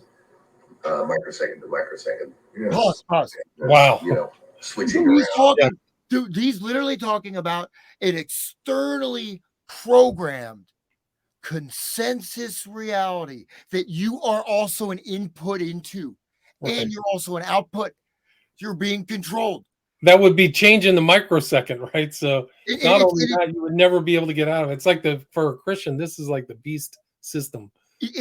But this they literally say new consensus, an externally programmed consensus reality. It's a channel. It talks about putting it on a channel, programming of the channel. And he's talking about the system processing required, which is what we're living through right now in our modern era, right? Is this not what is happening? Is this not what is being? What is 5G, dude? 6G. I mean, 6G is you're a cell. You are literally, it feeds off your biological energy, right? 6G. I mean, I saw some of 6G in 2020. Then I saw they did some study about human batteries powering the internet. Right. But the earlier stuff on 6G was talking about literally feeding off of your emotions, especially negative emotions. So it's like feeding off and generating power to create. It's not only an internet, it's going to be an internet that's implanted in your brain and shared. It's just like the hive mind experiments that they were conducting, with all the merry prankster youth who with Ken Kesey and Neil Cassidy were and some of the other leaders, Owsley, were dosing all these boys and girls from good suburban families. I'm sure there were some homeless or street children, but a lot of them were just kids from good families. They're supposed to probably sophomore year of college or whatever, right? And they're hanging out on this bus getting dosed. Now Jerry's talking about a master control computer that's going to upload all of reality. Right. It's okay. That you're going to be a part of, that your information is going to go into, and it'll change on a dime, right? Okay, would we finish something?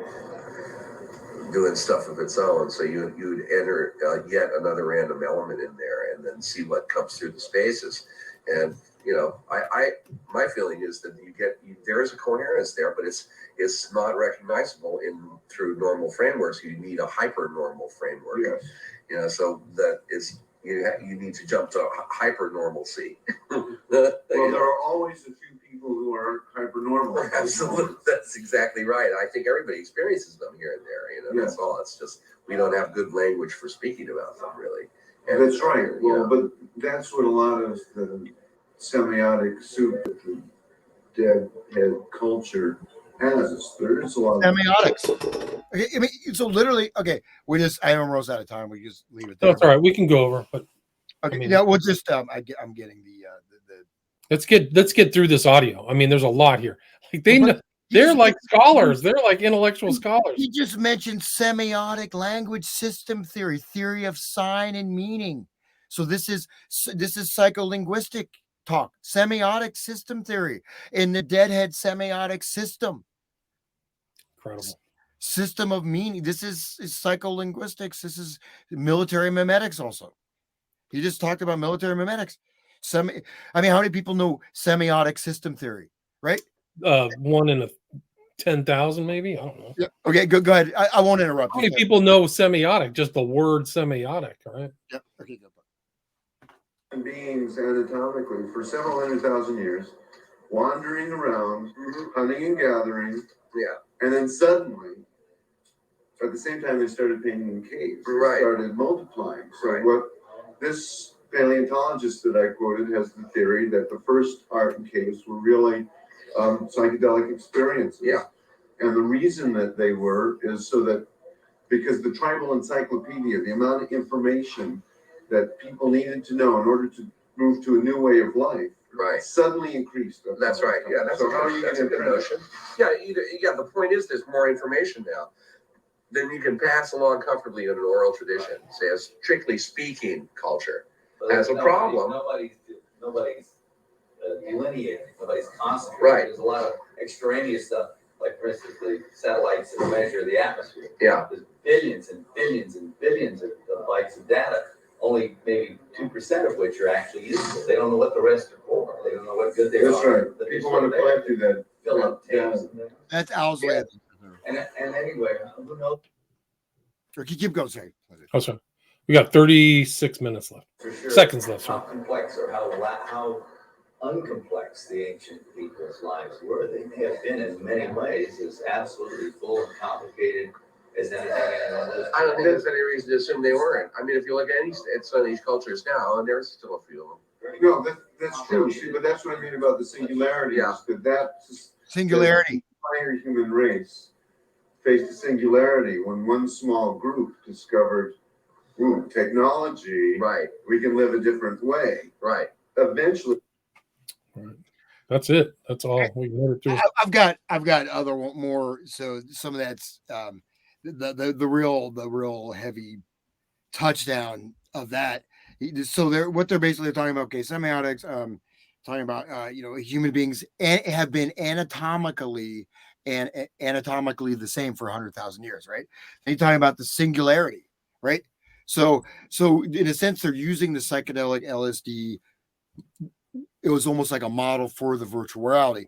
But what's missing, the next thing he goes into is saying that now we have to evolve and become cybernetic beings. And it's a becoming singularity. So they're saying, which is unfortunately, the next clip, I didn't have that there. But basically, I'm sure, I'll play that next time, but I'm sure you can believe me. You can see that. I mean, they're talking in detail about and justifying. And so they're talking about tribal, right? Tribal consciousness. So it's a new tribal consciousness. There's many people have said, right? The internet age, we're almost going back to an oral culture. People don't read anymore. People can't intake information through words. I mean, through the printed page. And there's been many studies on this, right? Where there's so many abilities that come with literacy, right? Actually being able to read and understand, including like empathy, being able to plan ahead, things you wouldn't necessarily think are tied in with the skill of reading, but they are, right? But also, so reading, like with books, you can connect back to the ancient Greeks, right? You can connect, but he's talking about removing. I mean, you're not even going to need to have your own language. It's going to be like your own sort of personal psychedelic language is going to be translated to someone else, and then you can step and you can share the other person's mind. It's all going to be mediated by this vast super consensus reality computer, and it's going to modify your body, which is going to be the next singularity or the next evolution of the human being, which is, we're talking about that's a nightmare. Isn't that a nightmare? Like you have no autonomy. No, yeah, but this is what they're, you can see they're enthusiastic about it. Oh, it's crazy. It's like, it's almost like they're hanging out there. I mean, I tell you the truth, they sound more articulate than Elon Musk and Klaus Schwab in a lot of ways. Good point. Really is true. It really is amazing. I mean, but they are very well read. This is Crowley doing the rites of Eleusis. This is an actual picture. So that's from September. I think it was around the turn of the century where he did it, but it was over like 5 or 6 days. And there's actually a handbill that still is in existence. Actually, a book. I think this book is detailing those rites, but there's a handbill that looks like this. Wow. Where he did it over, a span of 2 weeks. They redid it, so it gets kind of confusing. There's some people who did it in 1990s or something like that, but the original was like, back then. There's some pictures around. Yeah, and just for that kind of danger, right? That he's invoked. I mean, Crowley, like they had his place. What was it out in? Was it Spain? I believe, though, that his little hermitage or that was at Cefalù on the island of Sicily. Yeah, Sicily. Yeah, but mafia place, right? Sicily, no. Yeah, definitely. That's racist. I'm sorry. Just kidding. But this is it. So it was 1910 at Caxton Hall, Westminster. Oh, so that's, I mean, so this is, one thing that he did, right? Crowley really summoned in a lot of these things, right? He did these, you mentioned like the evocation, invocation, invoke, like there was that famous thing with was it a chronozone or whatever, this demon that he went to Algeria with that poet, some Newberg, who just went insane, right? After doing that, he literally was just like Elon Hubbard. He was no longer the same person after being with Crowley. Well, it's soul cracking, right? Elon Hubbard used to do that. The Scientology founder guy, Elon Hubbard. Soul cracking is when you usually with a woman, right? You almost really debased, like Hugh Hefner. If you ever watch that stuff with this Hugh Hefner, some of the really debauched like sexual stuff he put the women through. That's soul cracking, where they literally, it's almost like you shatter. L. Ron Hubbard's son was talking about this. That's how I heard about it. But basically, the soul cracking is like you harvest their soul's energy. Right. That's what Crowley did with his Scarlet Women. He really kind of used them as energy vectors or something, and then discarded them when he was done. Branded them with the literal like a cow with the mark of the beast, his own mark. And then there was a girl. It wasn't Lila Waddell. If you looked at some of these women before and after Crowley, they're usually beautiful, and at the end they look like they saw 10,000 ghosts. Their lips are very narrow. Oh, they look terrified. Yeah, Lila Waddell. It's like those meth pictures, right? Before. Yeah, it's almost like that. It's like they're done, and Crowley would just discard them like the most cruel thing.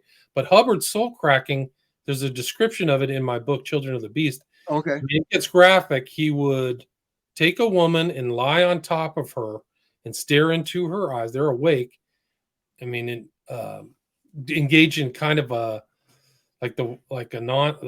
in sexual magic. I mean, I don't want to get too graphic. He would shove his non-erect penis into them and stare at them for hours. and that was part of the soul cracking ritual.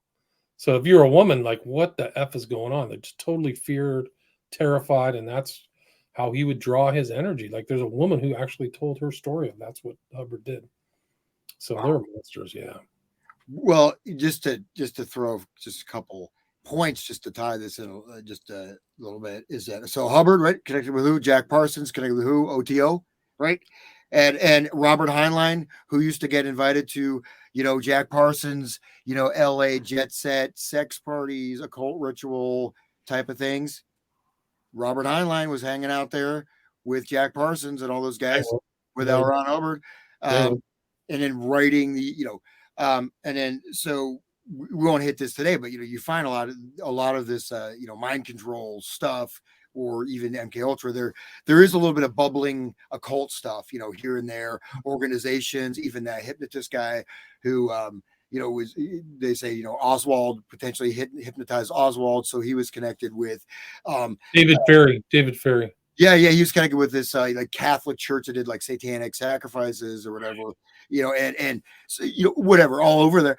And he might have had a sexual relationship with Oswald when he was 15, when Oswald was 15. Like, because that's what Ferry was a pederast. Yeah. So he liked to be around, that's how he was a pre-Catholic priest and then got defrocked, but he had a compulsion with kids, like boys, like teenage boys. And that's one of the biggest things for, that especially sexual abuse at a young age. That's, the MPD or this, or multiple personalities, or creating potentiality for those. Yeah. But then just one last thing. So of course that the ritual in Algeria I think it was the 60th anniversary of that ritual. Guess who? Public enemy number one, hiding out from the FBI, Timothy Leary, right on the run. He goes to the desert in Algeria, recreates a ritual, then flies back to the United States, somehow gets through customs, is right there on the eve of that ritual, on the anniversary, when at Altamont, Sympathy for the Devil. Oh, wow. Was that close? I never made that connection. Was thrown in and standing on stage with the ritual human sacrifice of Meredith Hunter, or whatever his name was. Yeah, he was at it's just not random at all. He was at the same oasis that Crowley was at. It was called Boo Sada. But again, this guy is like, he is supposedly escaped from jail, right? How's he flying back in and going to this rock concert? It doesn't make any but he's standing on stage right during the ritual, and he invoked that. And the whole thing with Crowley, of course, is like, even like Jimmy Page, buying the house at Loch Ness, like supposedly he was never able to close the porthole, they say, right? So he would summon a demon, but he couldn't do it. So, but that you pronounce it correctly, the Corona, whatever is Corona. Corazon, I think is what it is. Corazon. Guardian of the Abyss, supposedly. Yeah, but that's opening the abyss. That's like CERN, right? That's opening the abyss of the age. That's like opening the portholes, right? That's like, and then to reinforce that ritual by Timothy Leary. Wow. Yeah. I made that connection. Yeah. So it's there. I mean, it's certainly possible, to make connections that are, guilt by association or tenuous, but I don't think these are that tenuous, when you. No, it's not. Leary said that he was carrying on Crowley's tradition. There's a video of him saying, I'm carrying it on. And he actually, after he was done with Busad, he said, the synchronicities between myself and Crowley are inescapable. We are both, he felt like he was the one who carries it on. Like the Book of the Law says, there shall be one who comes after. So I think Leary probably thought that. Hubbard definitely thought he was the one who came after in the Book of the Law. So he was definitely trying to carry on Crowley's tradition. And he took it to a next level that Crowley could never imagine, because Crowley never made money. But Hubbard turned into control. And I mean, his son said Scientology was just black magic spread out over a longer period of time. So Hubbard really was something else. Yeah. Well, he really none of those guys, like kind of the sketchy, like the Baba Yad, where, because Hubbard he got in some trouble, but sometimes there's a sheep dipping, right? You get dishonorably discharged. But, like Jerry Garcia working in a missile silo, top secret security clearance, suddenly dishonorable discharge and becomes a rockin' hippie, playing in the band Warlocks. Their first and that's Hubbard. Hubbard shows up. He has this thing. He gets discharged, and then Dianetics, I think, was 1948, and Scientology was 1950. So sometime right after the war, he's with Parsons, and I think Fletcher Prudy said that Hubbard's war record is fake. There's something else going. That is not what really happened. He said that Hubbard was sheep dipped, and it would make perfect sense because he was a science fiction writer. And I think he was fairly well traveled. He seemed to I forgot what his parent. I mean, he knew he was in D.C. That's where he went to. He had terrible grades at George Washington, but that's where he came across a copy of the Book of the Law. So he knew the Book of the Law before World War II. So he's a very, very strange cat. And I'm shocked, just from this interview, that A Course of Miracles was MKUltra. And I've asked questions to other Scientologists, like, where is the government connection between Crowley and Scientology? Like, where is he getting this information? How does he know how to do this? And it's a lot. Scientology is probably, now that you told me about A Course in Miracles, it's fairly similar, I guess, in the sense, because you are self-actualizing. Like, you pay for this weird training with the soup cans, but you do a lot of exercises yourself. So you don't have to go to the Scientology center to do it. So you do these things where you like sit across from somebody and swear at them, and you do all kinds of weird assists. I mean, it's so that's how you can. It's kind of like a grade system, kind of like the OTL. Where you can move up the grades. You have to fulfill certain things, but you do it yourself. Yeah, it's really so. I think you're kind of conditioning yourself in Scientology to not take critical judgment. So that's why so many Scientologists are you can talk to them and they'll just glaze over. Is because they've actually been conditioned to glaze over when somebody questions Scientology. Which is that's it's literally it's a mind. It's you're being mind programmed. And so the Scientology is really important in terms of development of a lot of techniques that you can see, moving in and out and moving around in that whole area, the rite of Saturn. So all these were rituals, and some of these things, again, he had his theater, right? He had his theater of the Beetle or whatever, and people would go and think it's like watching a play. They don't know they're actually being in a actual ritual. Right. Also has to do this. The rite of Jupiter. They're all. Is that got it all? Yeah. So he did it over a span of a week. So he had all these rite of Saturn, rite of Jupiter, rite of Mars, Sol, Venus, Mercury, rite of Luna, which is the moon. And then you've got, of course, the hand gestures. What is it? The help supposed to be semaphore is actually Crowleyan magical working. Right. Symbols. Right. He's got it all. He did all the hand gestures. He had all the weird, clothing and all that stuff. He was really something else. He was crazy. But yeah. But again, it's I'll just maybe leave with this thought is that you look at the Smithsonian, the Folkways Smithsonian catalog with all the alchemical symbols, right? And taking a lot of some pretty dark music, and then you pick the one you say Robert Johnson, right? He was the blues guitarist. There's a movie Crossroads, Ralph Macchio that came out where Steve Vai played Satan. But Crossroads, Robert Johnson, it was Rolling Stones. It was Eric Clapton, especially. Eric Clapton was kind of the guitar purist, right? Robert Johnson is it. Rolling Stones, Robert Johnson. So he sold his soul to the devil, right? He sold to the devil. He was certainly a good artist, for the few things he did, but he literally was known to have sold the soul to the devil, where he did some kind of occult thing. And originally he sucked ass, right? He would get thrown out of clubs because he was so bad musician. But there's 100 other amazing, or at least 50, 60, a dozen country blues guitarists that are as good, if not far surpassing Robert Johnson in technique, overall musicality.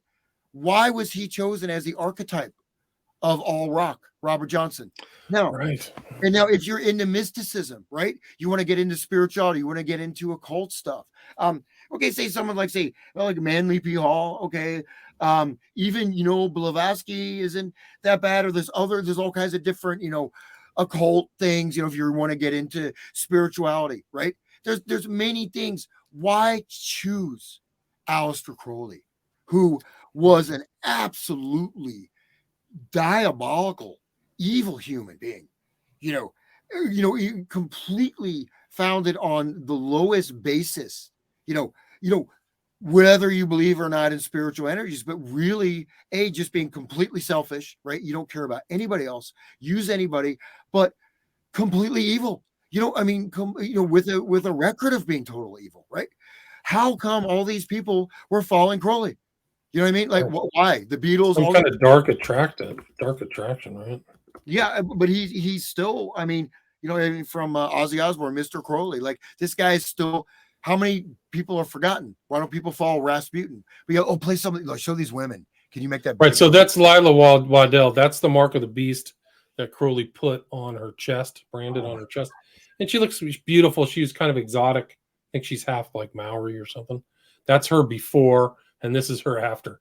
Like, she looks kind of haunted and bent out of shape.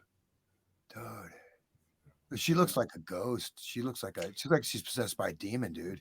Yeah, and so this is another one. This is not Lila Waddell. Her name I can't remember right now, but she was cute. That's Lila Waddell. This is Leah Hersig. Her name was Leah Hersig, so that's her before. Look at Leah Hersig after Crowley. Let's do Leah. She got branded too. So that's her. This is her after Crowley. Look at her face, man. Like haunted.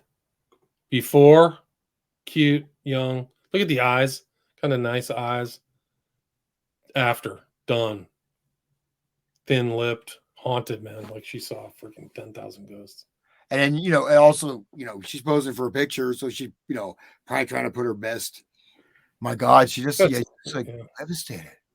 Yeah, she looks devastated.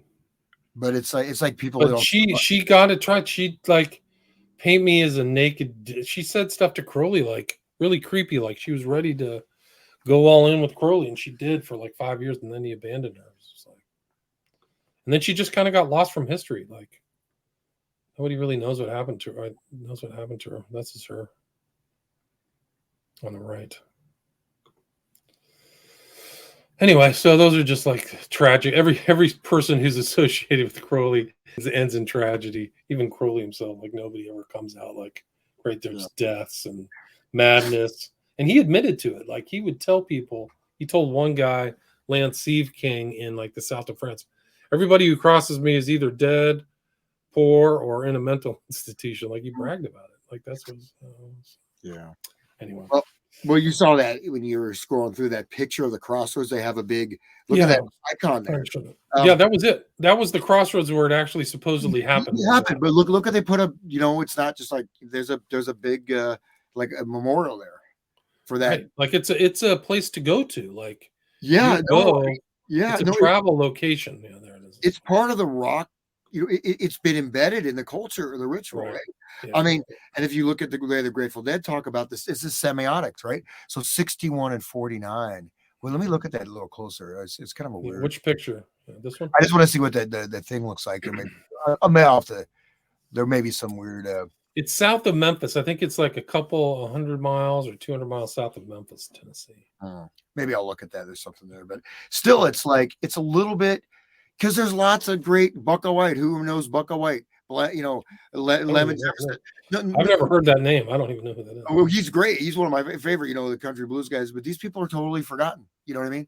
But Robert Johnson, people still know Robert Johnson to this day, right? And it's when you like say for me when I was learning guitar, you go through. You got to learn how to play Crossroads by Clapton, and then you get into the Crossroads mythology, and then you Rolling Stones, and you're like, and I try to learn Robert Johnson, but he has a pretty limited music, but there's that song like Hellhound on My Trail, right?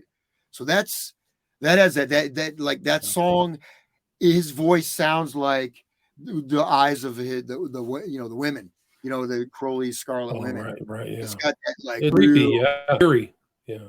But not like, AC/DC, like Hell's Bells, party anthem, more like there's really a hellhound on his trail, and he's Right. tormented and haunted, like, so it comes through, and it's not, it's, what I mean? It seems like it's not entertainment. It seems like this guy's really tormented.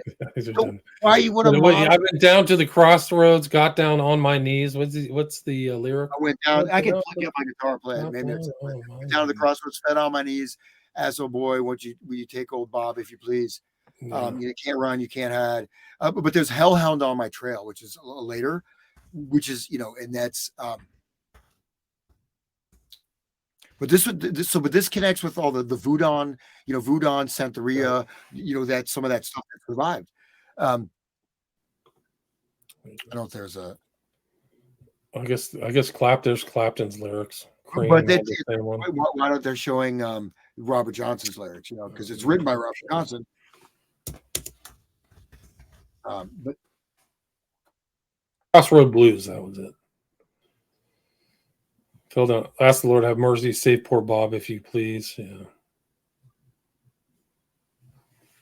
You can run. You can run. Tell my friend boy Willie Brown, you can run. I believe I'm sinking down. Interesting. yeah. So, but the Lord above, what Lord? Yeah. Right. Save poor Bob, if you please. Well, which Lord? Right? Is he talking? Is it? Yeah. Well, good question. Look at Hellhound on my trail. Okay, let's do it.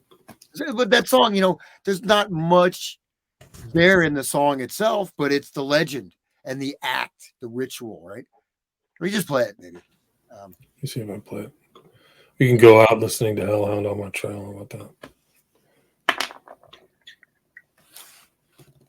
All right. Y'all say something.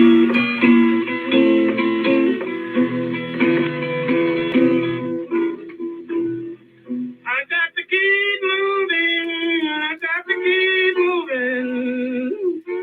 Good falling down that hill. Good falling down that hill.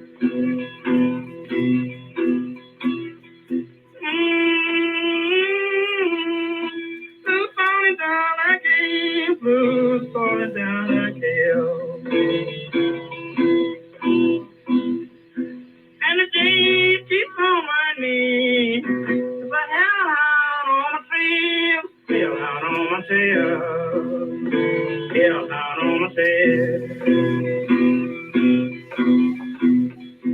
If the demons fill the sea, if the demons fill the sea, and the marbles fill the sea. If the demons fill the sea, and the marbles fill the sea, oh, wouldn't we have a time, baby? Oh, I would need my little sweet ride just to pass the time away. To pass the time away. You think I'm hot for bottom, around my door, all around my door. You think I'm hot for bottom, around your daddy's door.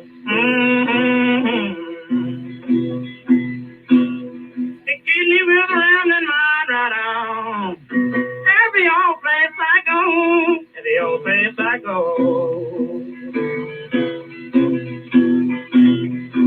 I can tell the wind rising, the leaves swimming on the trees, swimming on the trees. I can tell the wind rising, leaves swimming on the trees.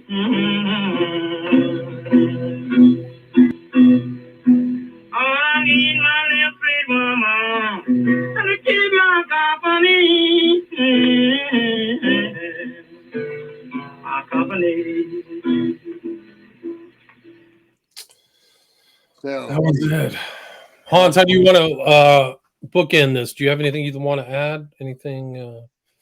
Your website is your full name, right? HansHunter.com. Yeah, still trying to get that updated. But yeah, HansHunter.com. musicmindcontrol.wordpress.com.